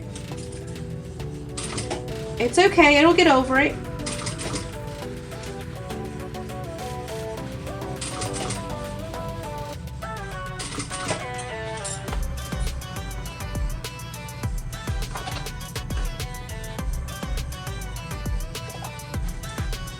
Making sure you're keeping everything lined up with the raw edge.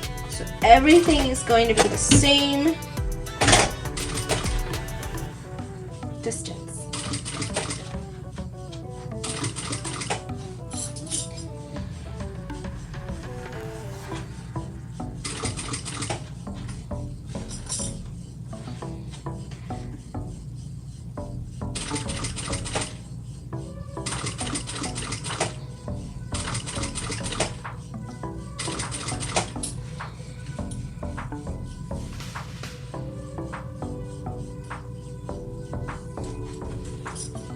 It's not necessarily the machine itself has a walking foot mechanism. Like the machine that Lauren uses and the machine that Kasaya uses are already walking foot machines themselves.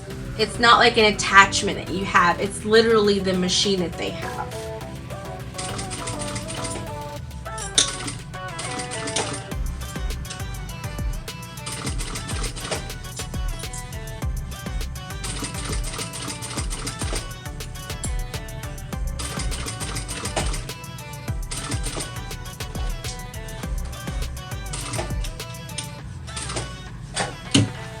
Okay, I'm lifting my foot just to do a little tiny pivot at that fold right there.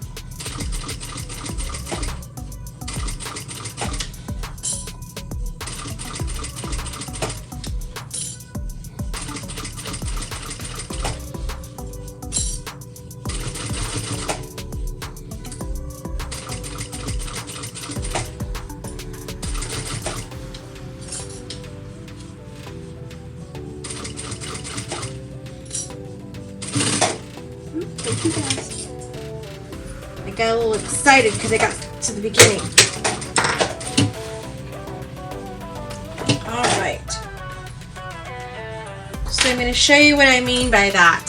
So literally on this side, it's almost matched up to the raw edge. So I start off just a little tiny bit in. Then on this side over here, it's lined up perfectly. See that? So both of my ends are lined up perfectly. I'm not having to trim anything away. Alright, so now you're going to look at your bag. Make sure everything looks good. There's no like noticeable puckers or anything in there. It looks really nice. If I did piping, it would be even better. But that just makes it a little harder to get around things.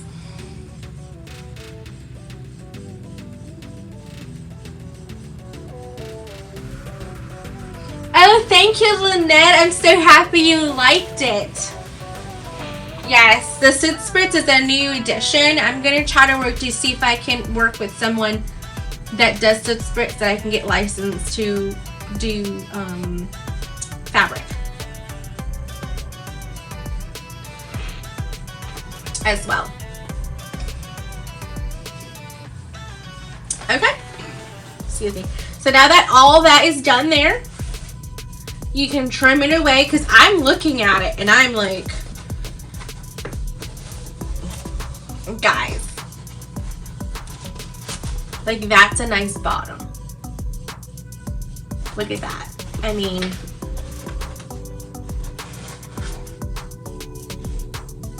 I got a little tiny little pucker right there. You can't even tell unless I show it to you.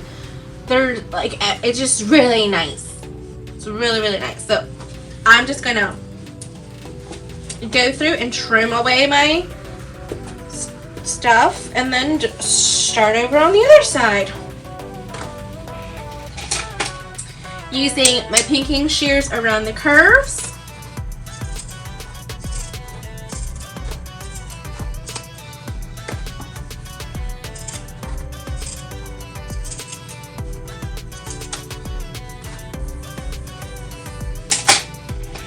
Kasai made a really good point during class. She says if you turn your stuff over and you see some stitching kind of pulling through, you can do another row of stitching. I don't have that going on right now, so I'm not going to, but you could do that if you wanted to. You go ahead and trim everything back.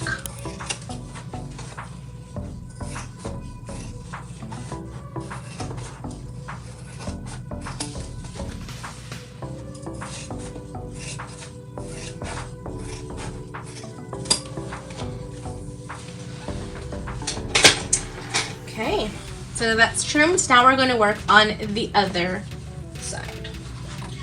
Okay. Hi, my love. Are you on your daddy's YouTube? Alright, so now we're going to line up this center mark with this center mark. Pretty sides touching.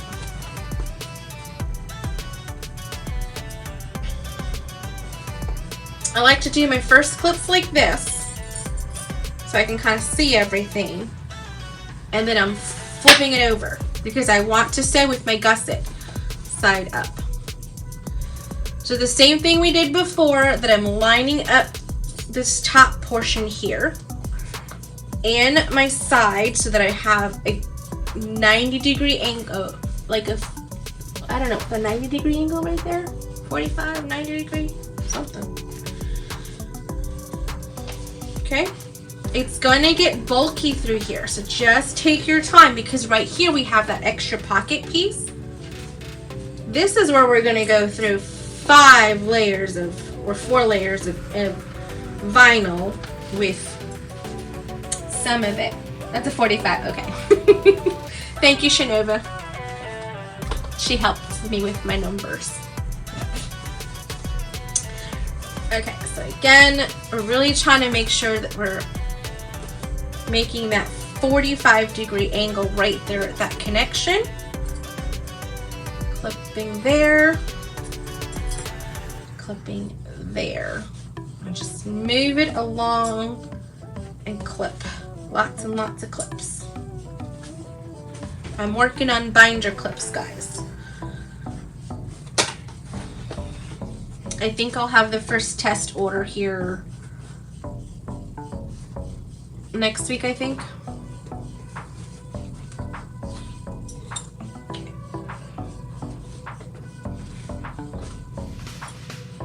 Clip, clip, clip, clip, clip, clip. Clip.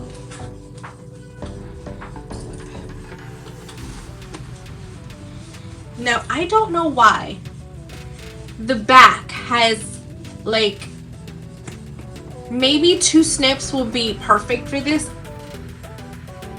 It is, was it a 90-degree angle? Yeah, 90 degrees is like a square, right? A 45 degrees is what you put with. Okay, so So right here, you see how it barely, I mean, I can make that work in there, but I'm gonna snip into just a little bit.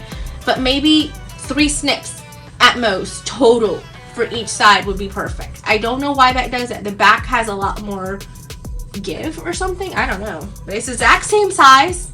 It's just, that's the way the cookie crumbles. Okay. Line up to that snip. Snip into it, and then like I said, total of like maybe 3 snips in. And then let's see how that lays.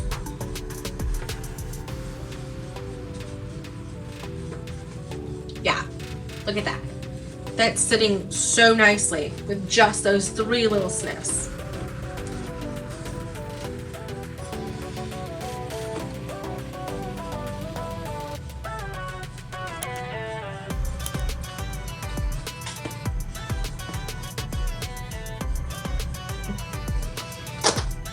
Sorry guys, you couldn't see me.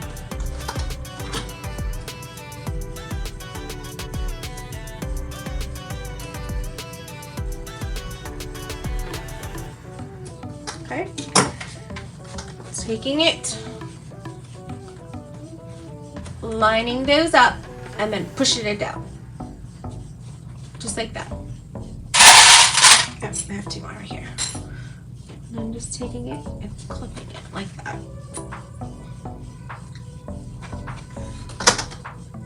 Alright, now ready to sew this next second side.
Now you can, if you need to, you can take this and push it out of the way to really make sure you're seeing what you're doing.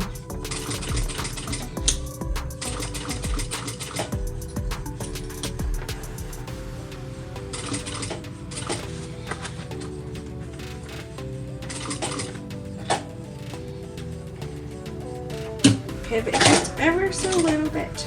Little by little.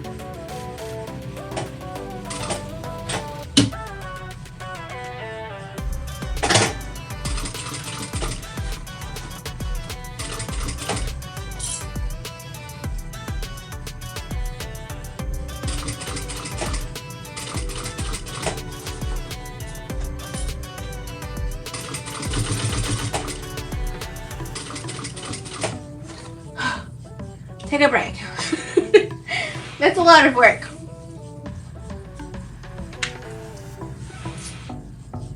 I'm really having to make sure everything's flat and where it needs to be.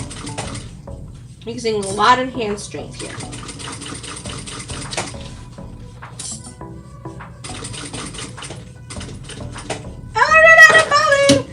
I just heard it.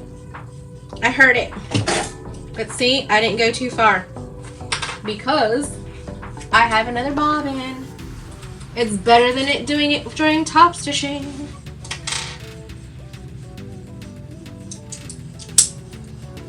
Thanks, love. A 90-degree angle makes the big L.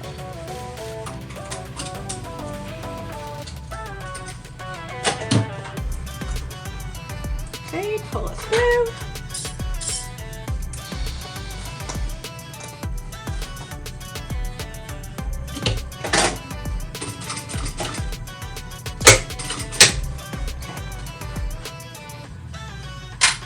See, I heard it this time.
Okay. Oh, I broke a clip. Darn it. See, that's why we need the binder clips. Glitter clips are amazing, but they're really not made for like really thick things. Alright, so as you can see, both of my tops are even. That means my bag will sit straight. As you can see, look, Mom, no hands! That is achieved because we didn't have any excess on either side for it to be lopsided.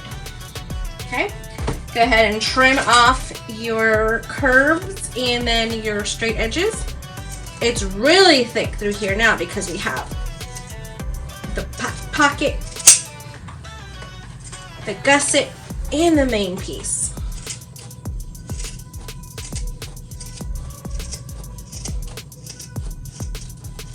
Okay. I don't want to throw this piece away. I'm going to put that aside. I like to keep it to make sure that I have it for what I need to do when I need to even up my presser foot.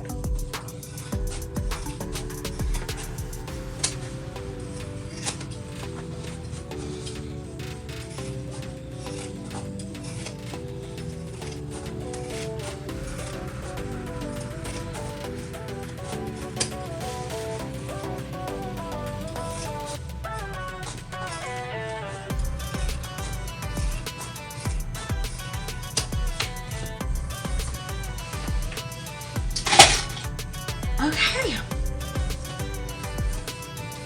so that is done.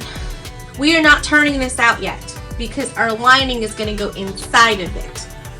So now we're going to make our lining almost the exact same way.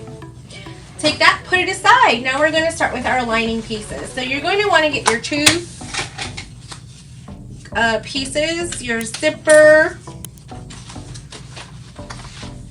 your zipper pocket pieces, and your slip pocket piece. You need all these pieces. To start with, let's do our slip pocket and then we'll move on to our zipper pocket.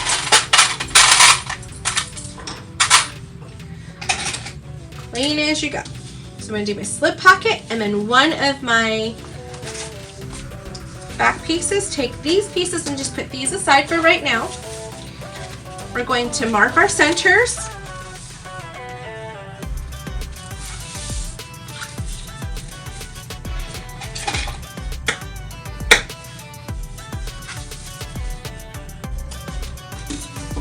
Okay, just like that. We're going to mark our centers here as well. Not up here because this is a folded edge. We don't want to do it there because that's obviously where there's a fold. So what we're going to do is we're going to top stitch right through here. Okay. If you wanted to add an accent piece here, you totally can do that. I think that would be actually very cool. Especially because this bag will lend itself really nicely to that. I don't know if I'm going to do that today, but you could put an accent piece here. So if you couldn't cut it on the fold, like say, for example, your fabric, you couldn't get it all in one piece because you couldn't get it on the fold, you just didn't have enough fabric, you could take two pieces that were not on the fold. And then you could baste it together, put an accent piece over it, like a piece of vinyl, piece of leather, and just fold it over itself and then enclose that raw edge, and then it will look like it was very purposeful. But you did it if you didn't have enough fabric.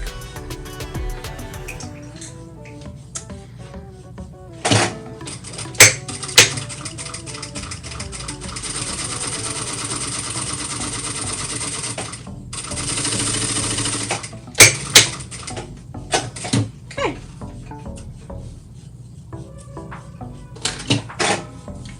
So now you have top stitched that end right there. Now this is the biggest difference between my machine and the walking foot machine like Keziah and Lauren have. Their machines could not go through a regular woven cotton fabric that's not interfaced. This is not interfaced, and I went through it just fine without having to change any of my tension or anything. So I use this machine for garment making as well as bag making, so it suits my needs. They only pretty much do bag making from what I understand, so that suits their needs. Alright, so now what we're going to do is we're going to line up our pocket piece that we just did, our slip pocket piece. Line it up to the center marks. Clip it in place.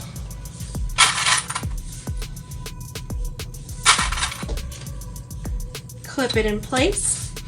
Now, she has you sew it down, okay, with sewing it down one side, coming up the center, going back down, and sewing back the other side. I personally like a little bit bigger of a slip pocket piece so I can put my cell phone in it. So, I wait to look for my cell phones. I'm using them. That's hilarious. So what I'm going to do is just kind of edge it off a little bit to this side. So then that way I have a smaller pocket here for like keys, a pen, markers, anything like that, lipstick, lip gloss. But then on this side I can put my cell phone in it and I don't have to worry about it not fitting. I hope that makes sense. Pattern has you do it right down the middle. I'm taking it about 1 inch over from the middle just so that I have a slip pocket that suits my needs more than it would, you know, it just being down the middle. Let me do this. So I'm just going to get a pencil, okay, and then I'm just going to mark out my line of where I want my pocket piece to be. So on this side over here, that would be like 3 and something.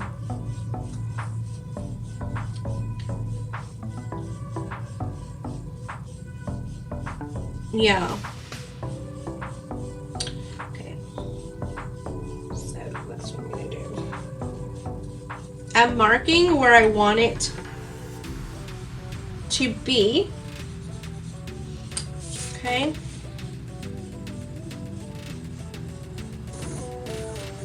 Okay. This is something different from the pattern, so I'm giving you these dimensions. Okay. So I came in from one side 5.5 inches. That's going to be my line. This is going to be my cell phone pocket. This is going to be my pen pocket. And I'm just going to baste it in right now, just based on your pieces.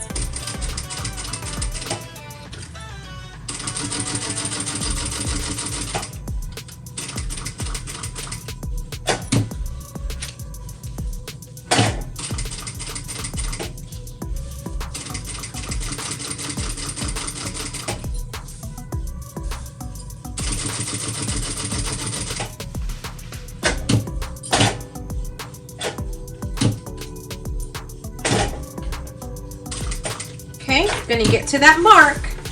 I'm going to come up that line. I'm going to stitch right on that pencil mark that I made so that you can't see the pencil mark because it's being stitched on.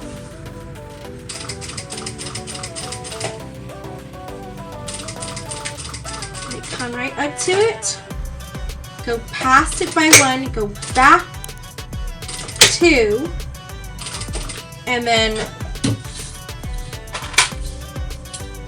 pivot to come back down literally right next to those same stitches. So I'm not making any gap. I'll show you what I mean by that.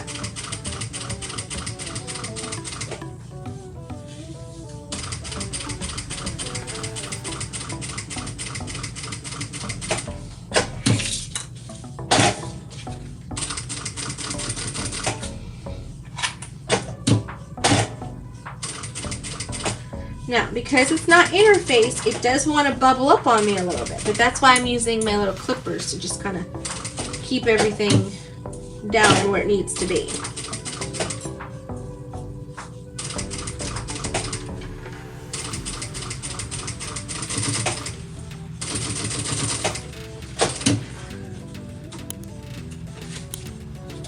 Alright, so that's what I mean that I stitched literally right next to the exact same stitching that I did, rather than have a gap between there.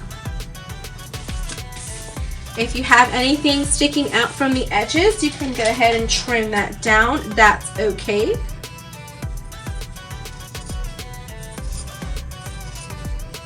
This is an inside slip pocket. Nobody's gonna see that.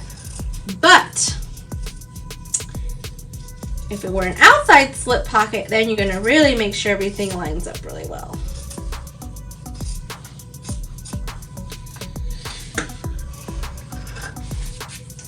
Okay, so just like that, it's stitched in place and ready to go. Take this piece, put it aside. Now we have our zipper pocket. You're going to need your zipper tape, your 2 zipper pocket pieces, and your bag piece, the back piece of the interior. Okay, find your centers once again.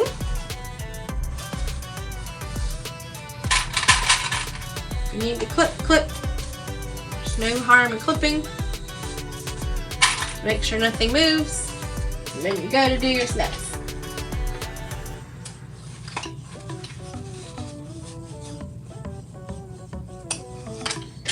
Okay. I'm going to take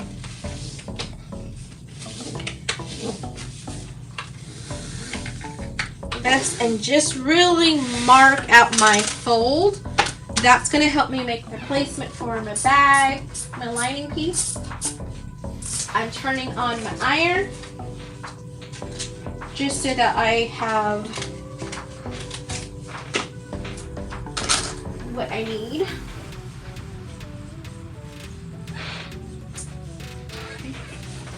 I do still use an iron even though this is waterproof canvas. I'm going to show you how I do it personally. Well, I'm going to talk you through it because I can't take you over there, but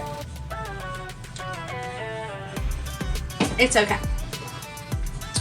Okay, so this piece here, I'm going to take it and fold it in half. Just like that. Okay. That sticking out might kind of like throw you off a little bit, so I just want to make sure it's nice and straight. Alright, so I'm going to take that there. Pretty sides touching. So the pretty side of my lining body piece is faced up. The pretty side of the zipper pocket is faced down. Okay? You're going to come down a 1/2 inch from the top. I don't know if this is in the pattern. This is just something that I personally do myself. There is a pattern piece for this in the pattern. However, everybody does their zipper a little bit different. So I find it better for me to do this way and then do whatever application you guys do. But for me, this is how I like to do it. Okay, I'm just gonna put my zipper pull on. Zipper pull on.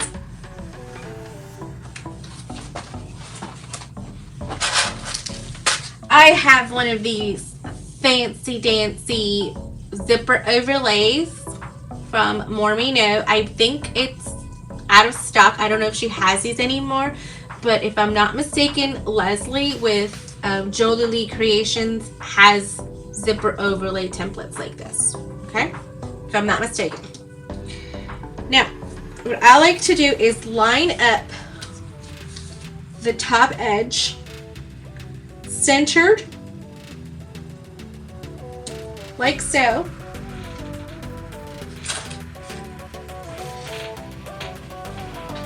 Okay, so I'm centering that pen mark, oh sorry, the fold line, and then just voila, that's it. Now, you could do the whole craft text thing that she does and everything, which is very helpful.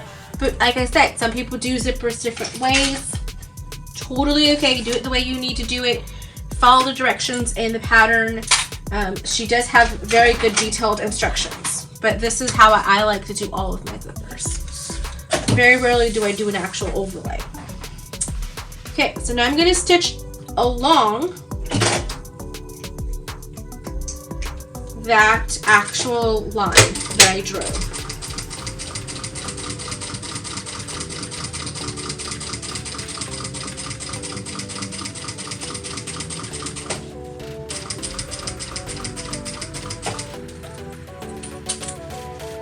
Making sure my zipper was long enough. Thought it was, but I want to make sure.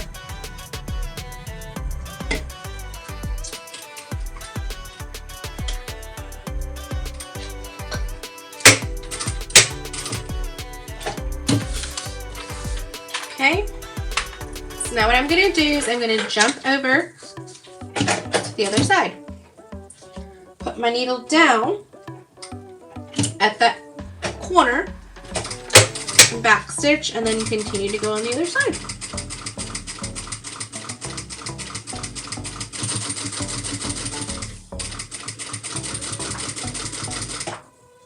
Also making sure I didn't have anything falling.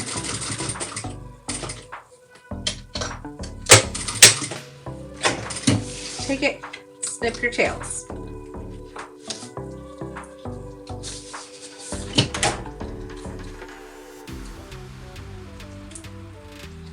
Snip those jump threads.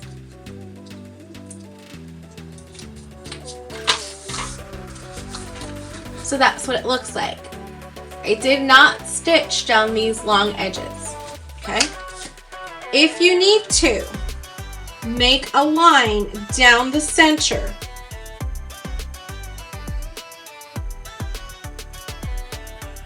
You can do that. Okay, just like a pen. You can, so you know where to cut. But here's the thing I like to do. I like to make sure that from these side edges that I do not cut at least a 1/2 inch to 3/4 inch. So I make a little line, make my place marks.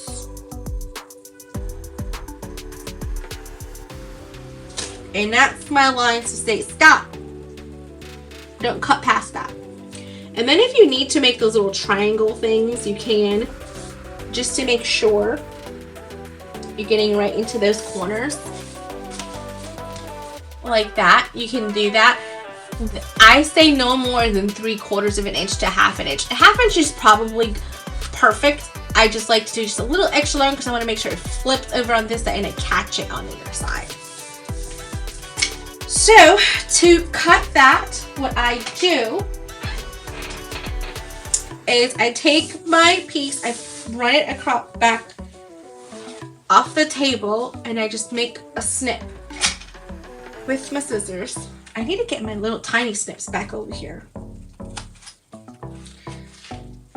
Just like that, just like a little slit of an opening to put my scissors in.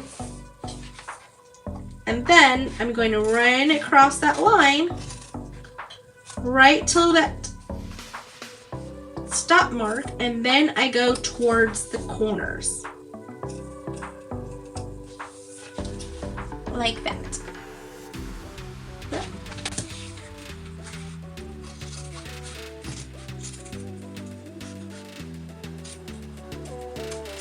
And you want to get as close as you possibly can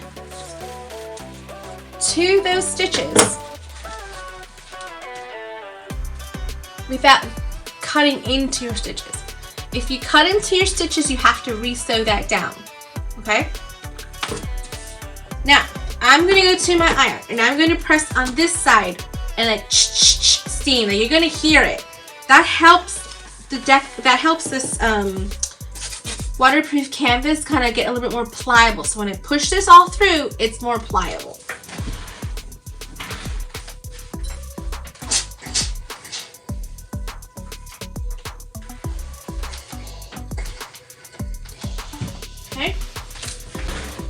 Well, I steamed this, so it's a little bit more flat. I'm taking my hand, pushing this through. Just like so. Pulling all of it through. Going on this side, taking it, running my fingers across those seams, just kind of like help release it a little bit, and go like that. Now I'm just temporarily clipping this right here.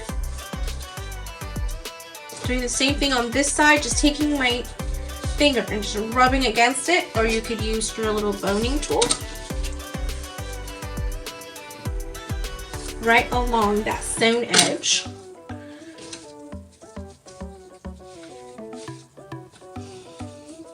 Just like that. Okay. Now, I'm going to take this back to the iron. I'm going to iron from this side because this is the right side. This is the textured side. The wrong side is the plastic side. So I want to make sure I'm steaming from this side, not this side. If you do this side, you have to be very, very, very careful that you're not touching the iron to this plastic part of the waterproof canvas, because it will melt on your iron, and I have not gotten it out of irons before, so don't do it.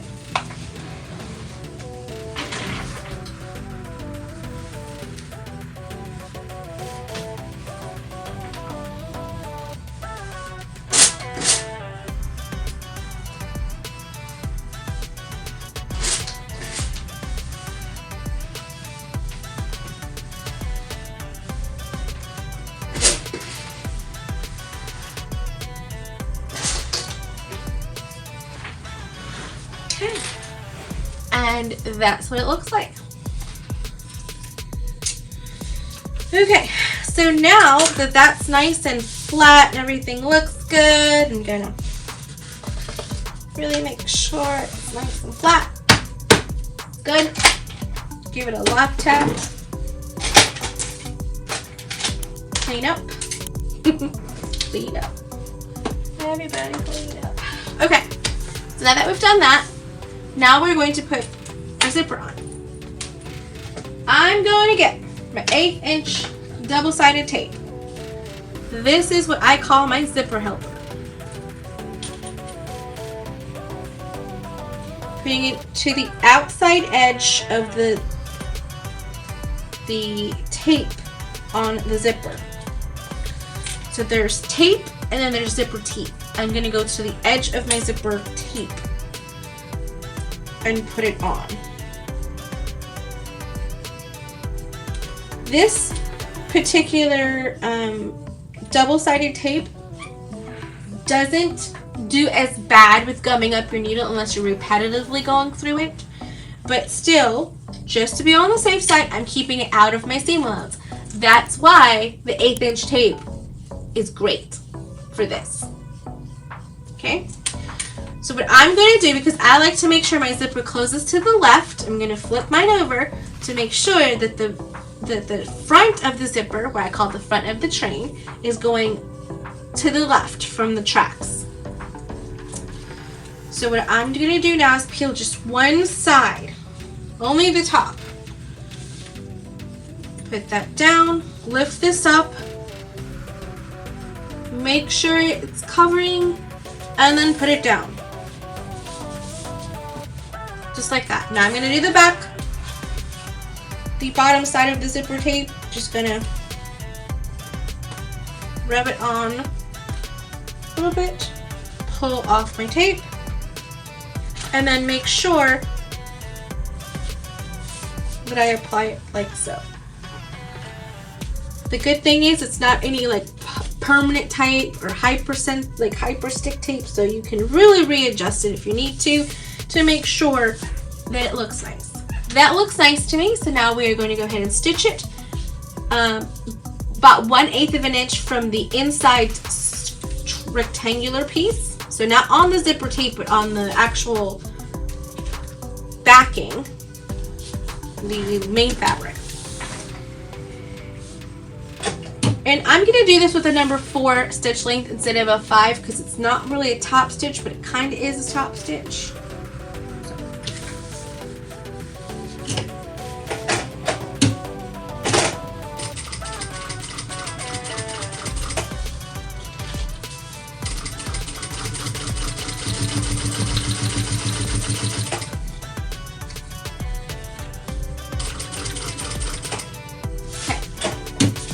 gonna need to come across those zipper teeth on the short end of the rectangle.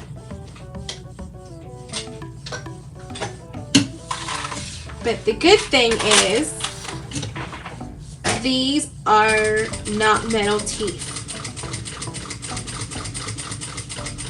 They're plastic.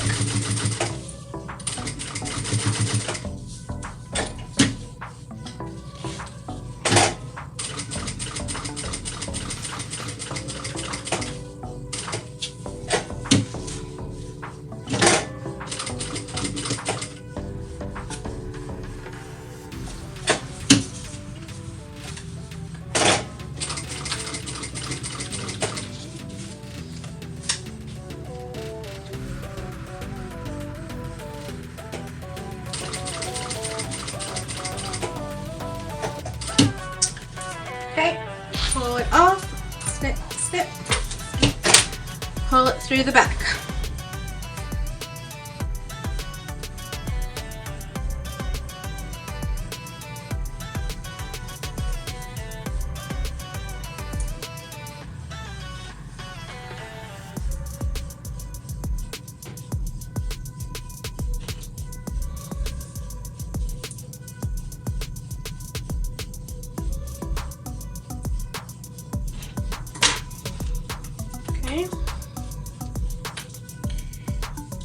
Tie off my threads.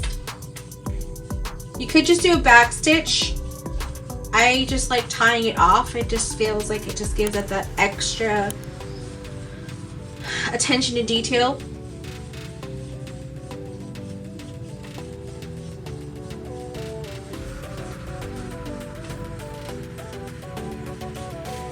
Okay, so just like so.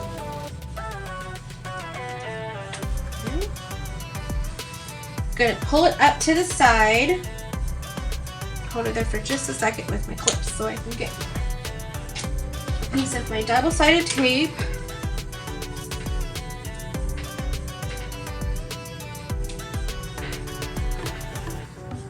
And pull it off. And I'm just gonna put it right up here.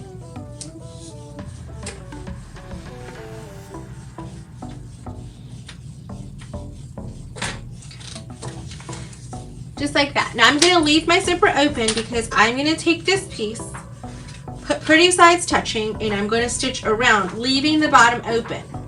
Now, the reason we leave the bottom open is you don't have to turn it through this particular hole. We're going to turn this back through the body of the side, one of the sides of the bag, but it helps close this side off cleanly, so that's why we do it this way. And it's in the pattern like this. Okay. So what I like to do is just kind of do a couple of clips. Just hold it in place. Okay. You're going to push this side down. Okay. I'm going to turn it this way.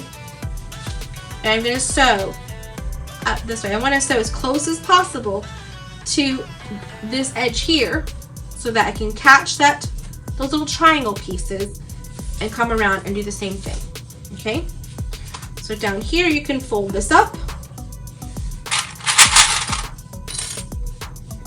just so it's folded up when you stitch.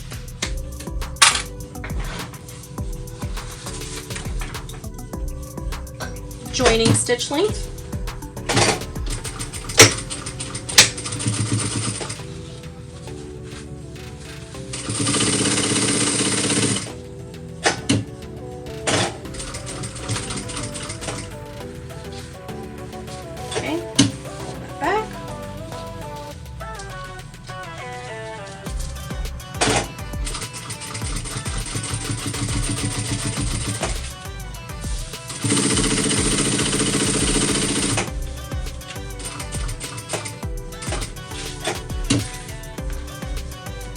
Pull the fabric away, stitch over the teeth carefully again,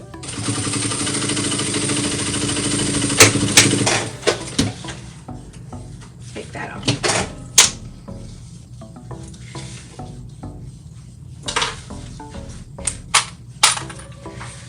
Now we're going to trim away some of this excess here, because if we don't, we're going to catch it when we were doing our 3/8 of an inch seam allowance, and I don't want to take a chance of catching this. We don't need any extra bulk. So just carefully come in and trim away like we've been doing. Just pull the lining piece away, so you're not catching the lining, you're just catching the zipper excess.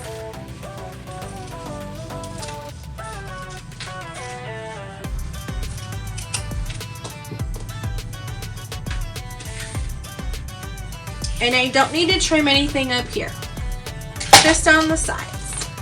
So it looks like that. Now for your pocket piece down here, just to make it easier later, you can go ahead and press this and then press it when you fold it through, or just press it after you've turned it out. So what I'm going to do is I'm going to take my fingers and I'm going to pop this through like so. It just helps it sit better. I'm really pulling on those two sides, so that way when you go to do your stitching, it all lines up and it folds on itself really well.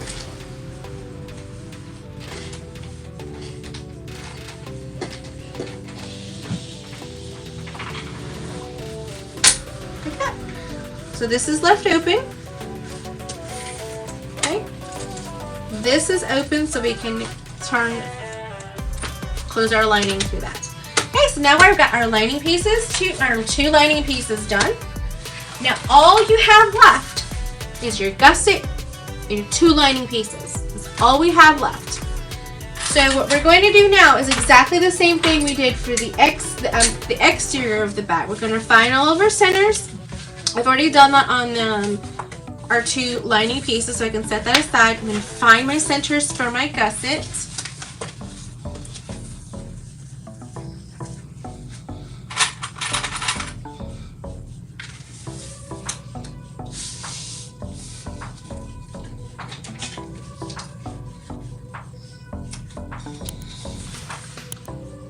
Just like that. Okay. And just like the exterior, I'm not snipping into any of my curved pieces yet. The pattern has you do that. I say wait until you get to that portion. Okay? If you're using materials that have no stretch whatsoever and your interfacing's really stiff and things like that, you might have to do more snipping. But I would rather take the chance of snipping later than snipping too much at first. So I'm going to go ahead and go like this. I'm going to re-snip my center here because I just covered with the pocket piece. Alright, so it could be either one here. It doesn't necessarily matter which one you do at this point. You could do either one of them. Okay, just start off with one. So I'm going to start off with my pocket piece. My slip pocket piece. Pretty sides touching, just like we did before. Remember, we line up our notches, then our raw edges. Then our ends, excuse me. We're still doing the gusset side up.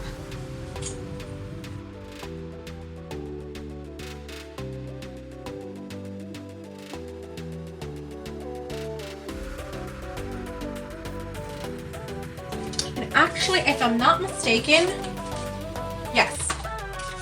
So here's the thing. This gusset piece is a little bit smaller. So I have to take that off. So I'm going to go ahead and take that off my pieces here before I go too far. So in the pattern directions, it actually has you take off literally a hair off to make it just a little bit smaller than the exterior. So you do have to do a little bit more easing, but it gives it for a nice tight fit, and it doesn't have bagginess inside, because she's accounting for the fact that the exterior has more bulk than the lining, which can make a difference.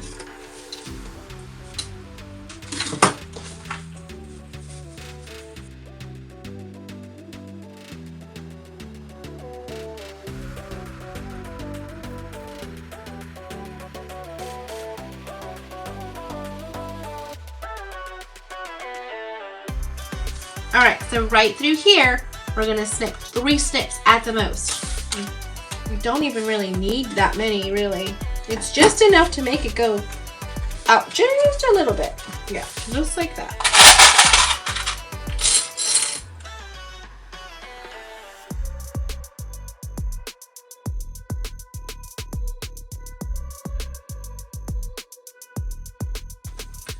Here is a pro tip. If you are new to bag making or newer to making gussets, start with your lining before your exterior. Your lining is so much easier than the exterior. Build up that confidence before you go to the exterior.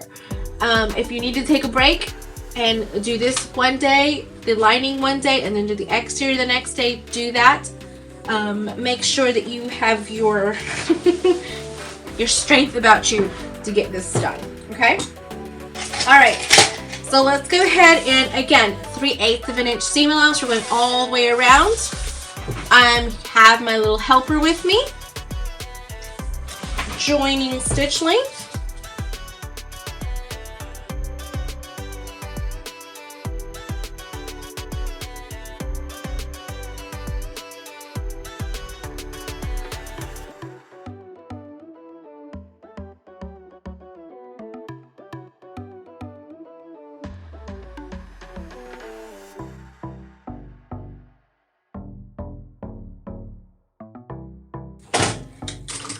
So what I just did there was lift my foot because my gusset lining piece was starting to bubble, and I was going to get a really big pleat if I didn't lift my foot up and help ease it in with my helper.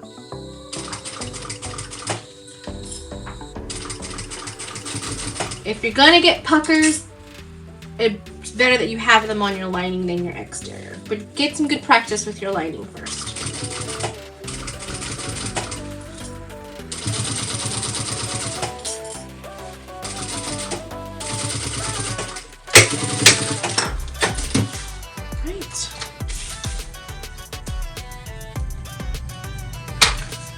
So that one is done. Have a couple of puckers, but they're really not big.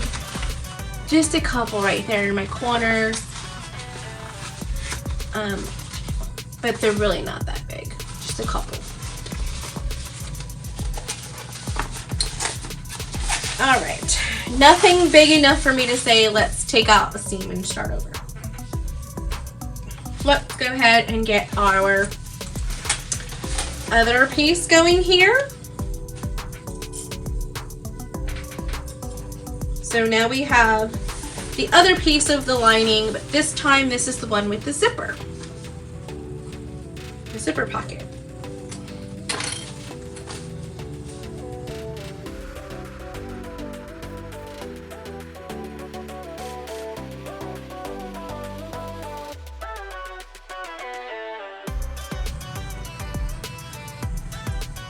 I'm not having to do any snips to this back piece of the gusset.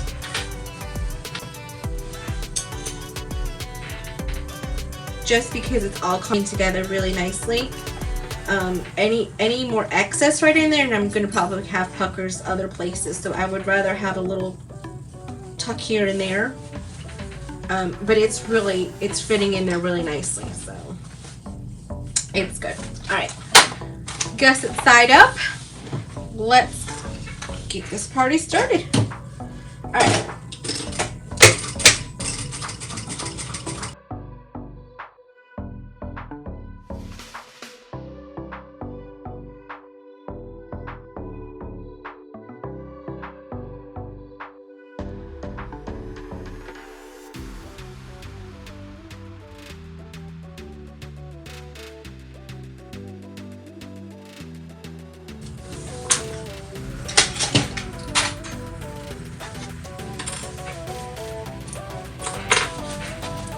All right, our lining is done.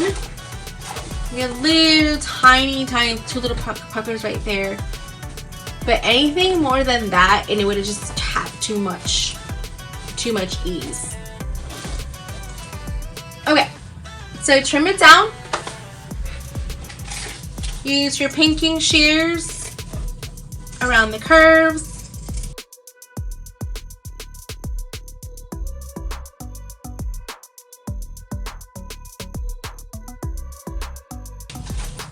Really trim off those seam allowance. I forgot to leave my opening, guys. Bonus points to whoever realized that before I did. Okay, no big deal. I haven't trimmed away this portion yet. So what I'm going to do is I'm going to reinforce right here. And I'm going to mark it out for you guys. So right up here, coming down at least an inch. Okay. And then coming down here at least an inch from the curve. And that's going to be my opening. See that? At least an inch down, like an inch and a quarter, and at least an inch from the curve up. That's going to be my opening. You never want to leave an opening too close to the edge where you're going to be stitching again, or too close to a curve, or at a curve, if you can help it. Okay? It's a nightmare to ease in if you do that. So this is where I'm going to leave. Going to go back in here. I'm going to back stitch right here, jump over, sew right here, and back stitch so that way I can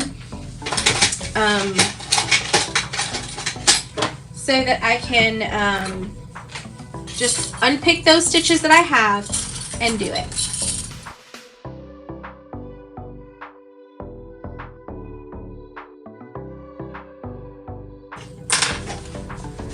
So now from here to here, I've got reinforcements so I can go ahead and seam rip right through there. I have this fancy tool that I literally do my seam ripping with. You gotta be careful when you use these guys, but sometimes they're very helpful, sometimes they can be a little dangerous. Alright, just unpick a couple of them to get it started. So I like to get it started and then take my blade, push it inside, and then just run it against my stitches. And I'm just making sure that I'm laying it straight up and down against the thing, so I'm not going up or down. I'm just going straight. So all I'm doing is cutting my stitches, not my fabric. And see, just like that, I've got my opening for my turning. So you don't want to trim where your opening is, because I'm going to come back in and stitch that. So I'm not trimming there. I'm trimming everywhere else except where my opening is. See that? I'm not even going to trim here yet. Just by accident, I don't want to snip it. So I can trim it when I'm done. So now what we're going to do is we're going to take this, turn it right side out, push it all out. Doesn't have to be perfect because remember guys, this is going to go inside the exterior, and then we're going to turn it out again anyway. But that looks so good. Alright guys, now we're going to grab our exterior, and the zipper can go on either the flap side or non-flap side. Just depends on how you wear your personal bag. For me personally, I like to have the zipper away from my body and the pocket pieces where I put my phone against my body. So because that's the case, I'm going to put this towards the back where the flap is, and then the zipper in the front where there isn't a flap. Okay, so now we're just going to go ahead and push that all in there. Just make it go nice and fit. Okay, so here's what we're looking at. There's the flap. Here's our lining. Okay, you want to make sure that pretty sides are touching. We're going to line up our notches. So we're lining up our center notches first. Then you are going to do your seams. Okay, now I'm going to match my seams. I'm going to nest my seams. So what I'm doing is when I'm nesting, ooh, that's coming apart there because I forgot to back stitch. I'm going to stop right here real fast. I'm going to back stitch right there. I didn't even notice I didn't back stitch there.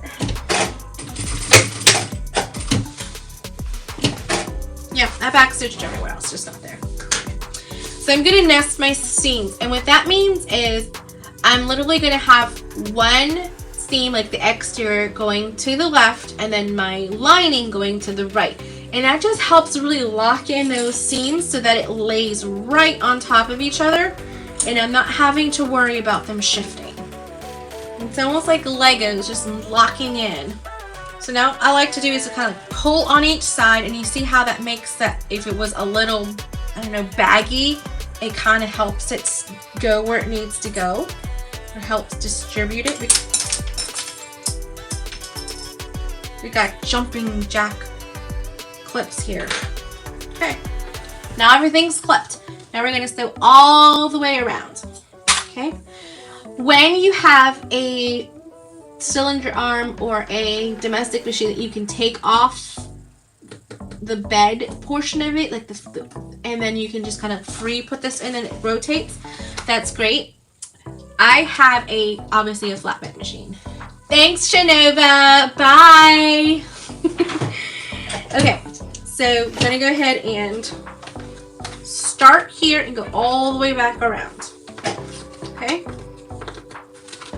I'm gonna lift this up and put it underneath.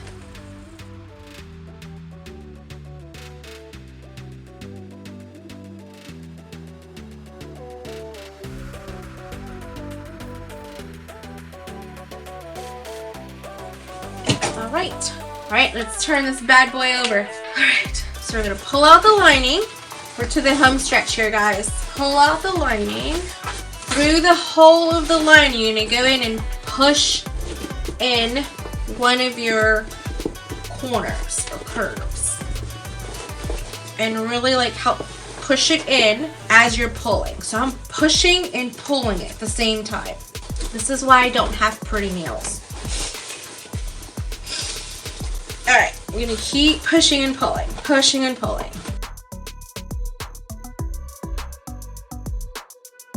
And this is why we do this through the side and or bottom of a bag rather than through the zipper portion, because this much stress on the zipper could damage your zipper.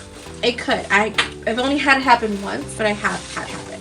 All right, so now I'm gonna go ahead and pull my lining and then pull my lining away from the body of the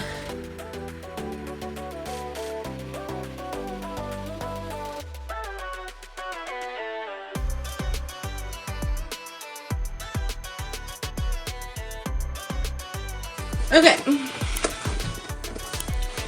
Guys, this is looking really nice. Really take it and push out those seams. Roll those seams out and really kind of squish it around a little bit. If your bag can't handle you doing this, then you might have to look at, you know, different materials, or just make sure your stitches, you just have to go back in with your stitches or something like that. But you should really be able to really just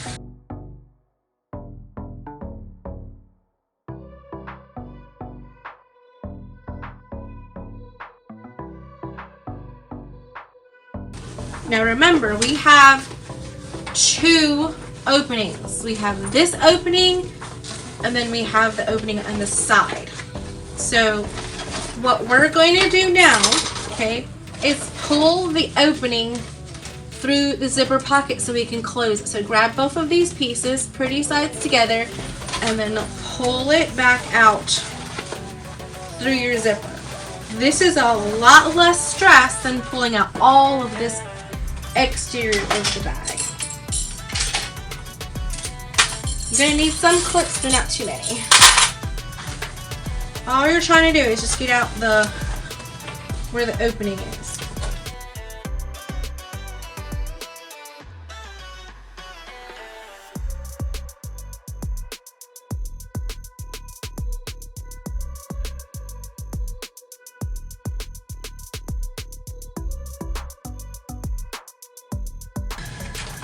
Alright, so now I'm going to go ahead and just close up my opening.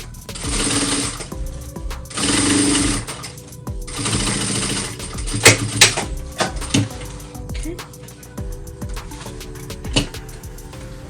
Right, closed up my opening. Pulling it all inside. through the zipper.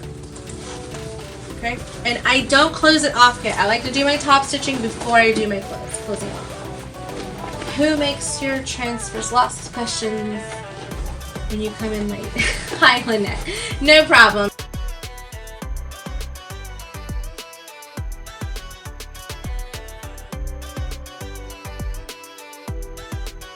So now that the bag is inside, remember, I'm not closing off my zipper panel yet. I'm wanting to really work this top seam out and just pushing and tugging on it so that it goes down in, so that the lip that I'm seeing here doesn't have any of that lining popping up. And then I'm going to go around and clip. If I really was a stickler for trying to make sure everything was the way it needed to be, for this top portion here, I got a cylinder arm for this particular type of bag construction for the tops. So for the top,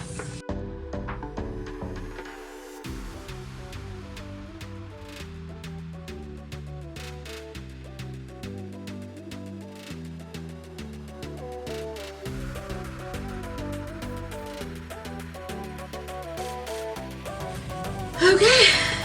It looks like that. So I'm actually going to start with my top stitching through here because that's the back of the bag. You could start it this way. Well, I'll start it this way just so you guys can see, because this is going to get covered by the flap. So if I kind of oopsies or something and don't quite catch and line back up, it's okay. But just to kind of give you guys a good perspective as to what I do. Alright, so now we're going to go ahead and top stitch. Move one clip out of the way. Make sure you're doing your top stitch length. I like to hold my tails when I get started. Run this right through there.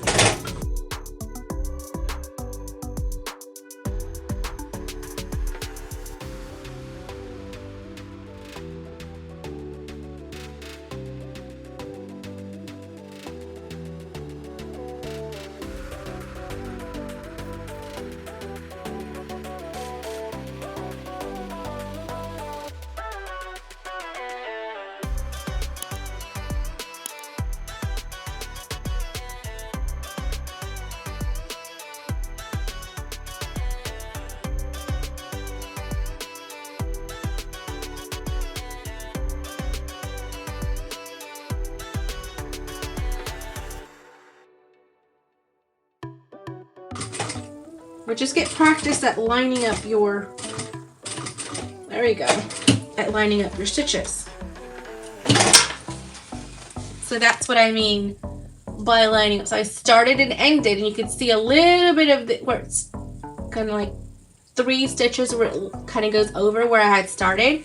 And that really helps make sure that it looks really nice. I really squished the bag, so I gotta, this is why I don't close off my lining yet, because I want to get back in here and just kind of like make sure everything looks nice. And I can't sometimes do that when the lining is closed. Isn't that cute? Oh my goodness, it's Baby Yoda. I love it. It is so cute. Okay. I mean, this bag is sitting nice. He's a little top heavy because of the flap, but you know, it's nice. Okay, so now we're wanting to close off our lining piece from the inside. We're going to want to tie off our threads, so just pull them to the back or put them to the lining, and you're going to need to burn these off. If you have a thread zapper,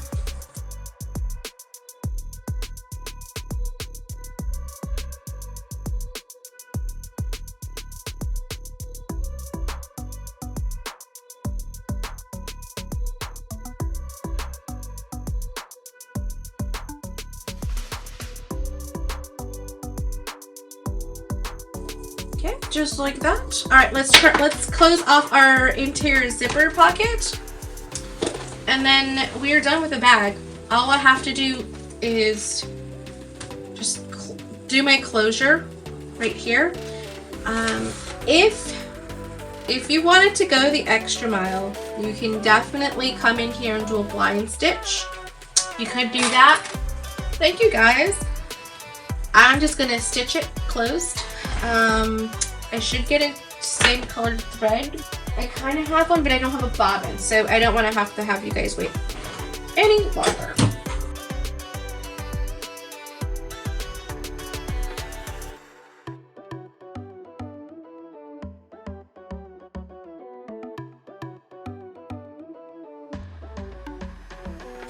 Okay, so the zipper portion of the bag, okay, is away from my body, and then towards my body is my slip pockets that I like to have. There we go, baby girl. Okay, last part, last but not least, and I'm actually going to do these as my accent pieces. So I am going to do my crossbody strap. With my crossbody strap, you're going to need your hardware. Okay. For me personally, I like to put a little accent piece at the edge just to make sure everything doesn't fray. It looks nice, it looks pretty. That's just my preference. If you don't want to do that, just skip along to what you normally do.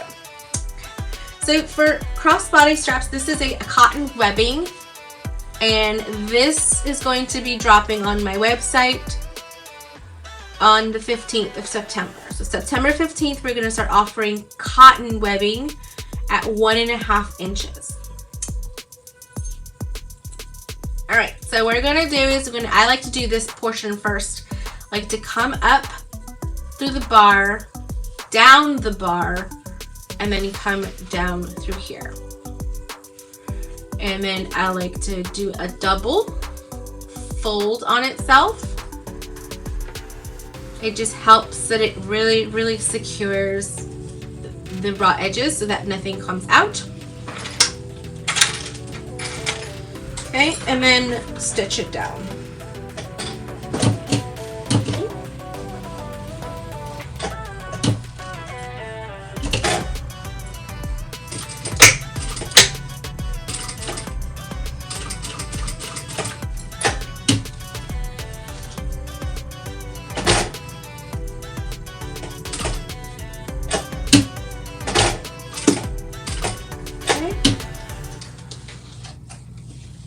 And I'm just doing a rectangular box. I'm not doing the cross.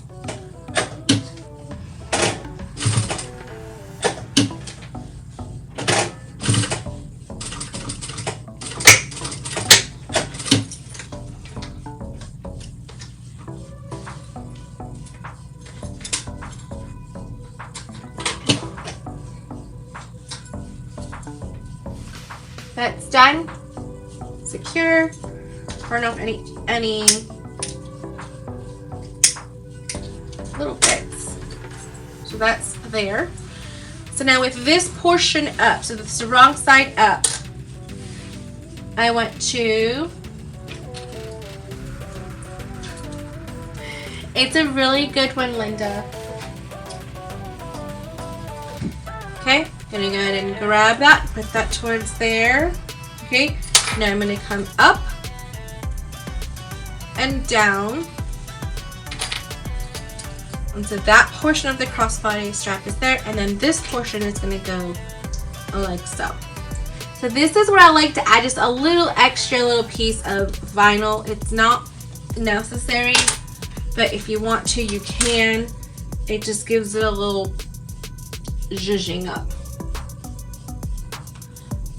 So for today, I'm not doing it. I'm just gonna double it up. Large enough for me to do a box. So I would say at least an inch and a half. So what I'm gonna stitch is I'm gonna encompass that raw edge inside my box area. So I'm not stitching on the raw edge. I'm doing right to the outside of it. So I'm enclosing it. Sometimes if you stitch right on the edge of the raw edge, it'll actually have it fray more.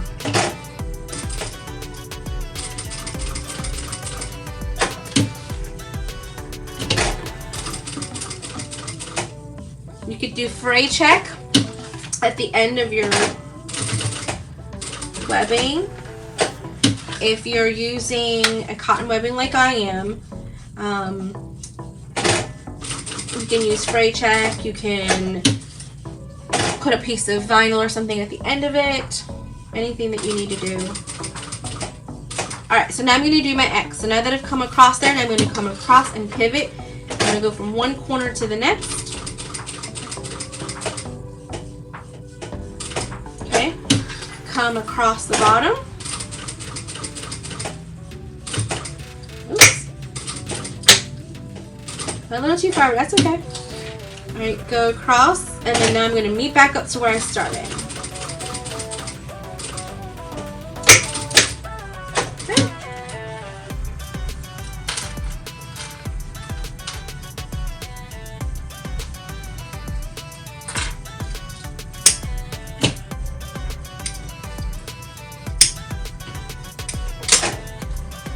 And there's our box. And so our crossbody strap is done. So that's our back pocket right there, our front flap pocket. Let me see if I can tilt you guys up just a little bit more so you guys can see. There we go. Look at that. Isn't it super cute? I know it's cute. Okay. So now we're going to put on our strap connectors.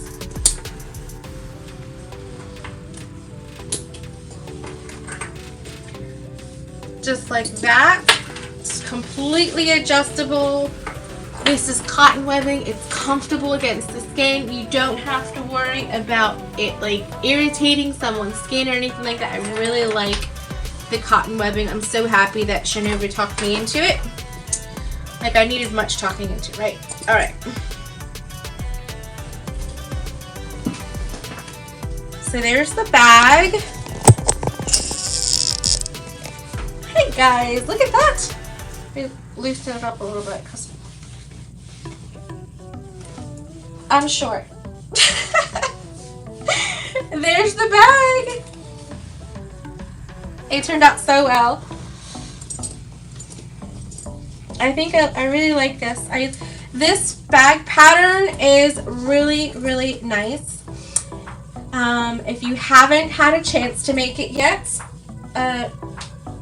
I say do it, right? So this is the Adam Crossbody bag by KMDesigns Patterns, and I'm so happy that she's allowing me to do this tutorial and sharing it with you guys. And I'll put it in the description box later, the link to purchase this particular pattern. And it's really nice. So if you want to try out piping, I suggest doing it just in the flap area. You don't have to do it in the gusset area. You could if you want to, but like I said, it's going to add an extra 2 layers of, yeah. Yes, I did. I chopped my hair off. I was like down to here and I cut my hair off. I did. Alright guys, so this is super cute. Thank you guys so much. Don't forget to like, subscribe, share it with your friends. If you make one, let me see it. Tag me on Instagram and Facebook, and it's at Garner Sewing Room or hashtag Garner Sewing Room. Tag me. I would love to see it. And go for it. You know, do the piping around here. Kind of push yourself a little bit. Alright guys, thanks so much. Bye. Have a good night.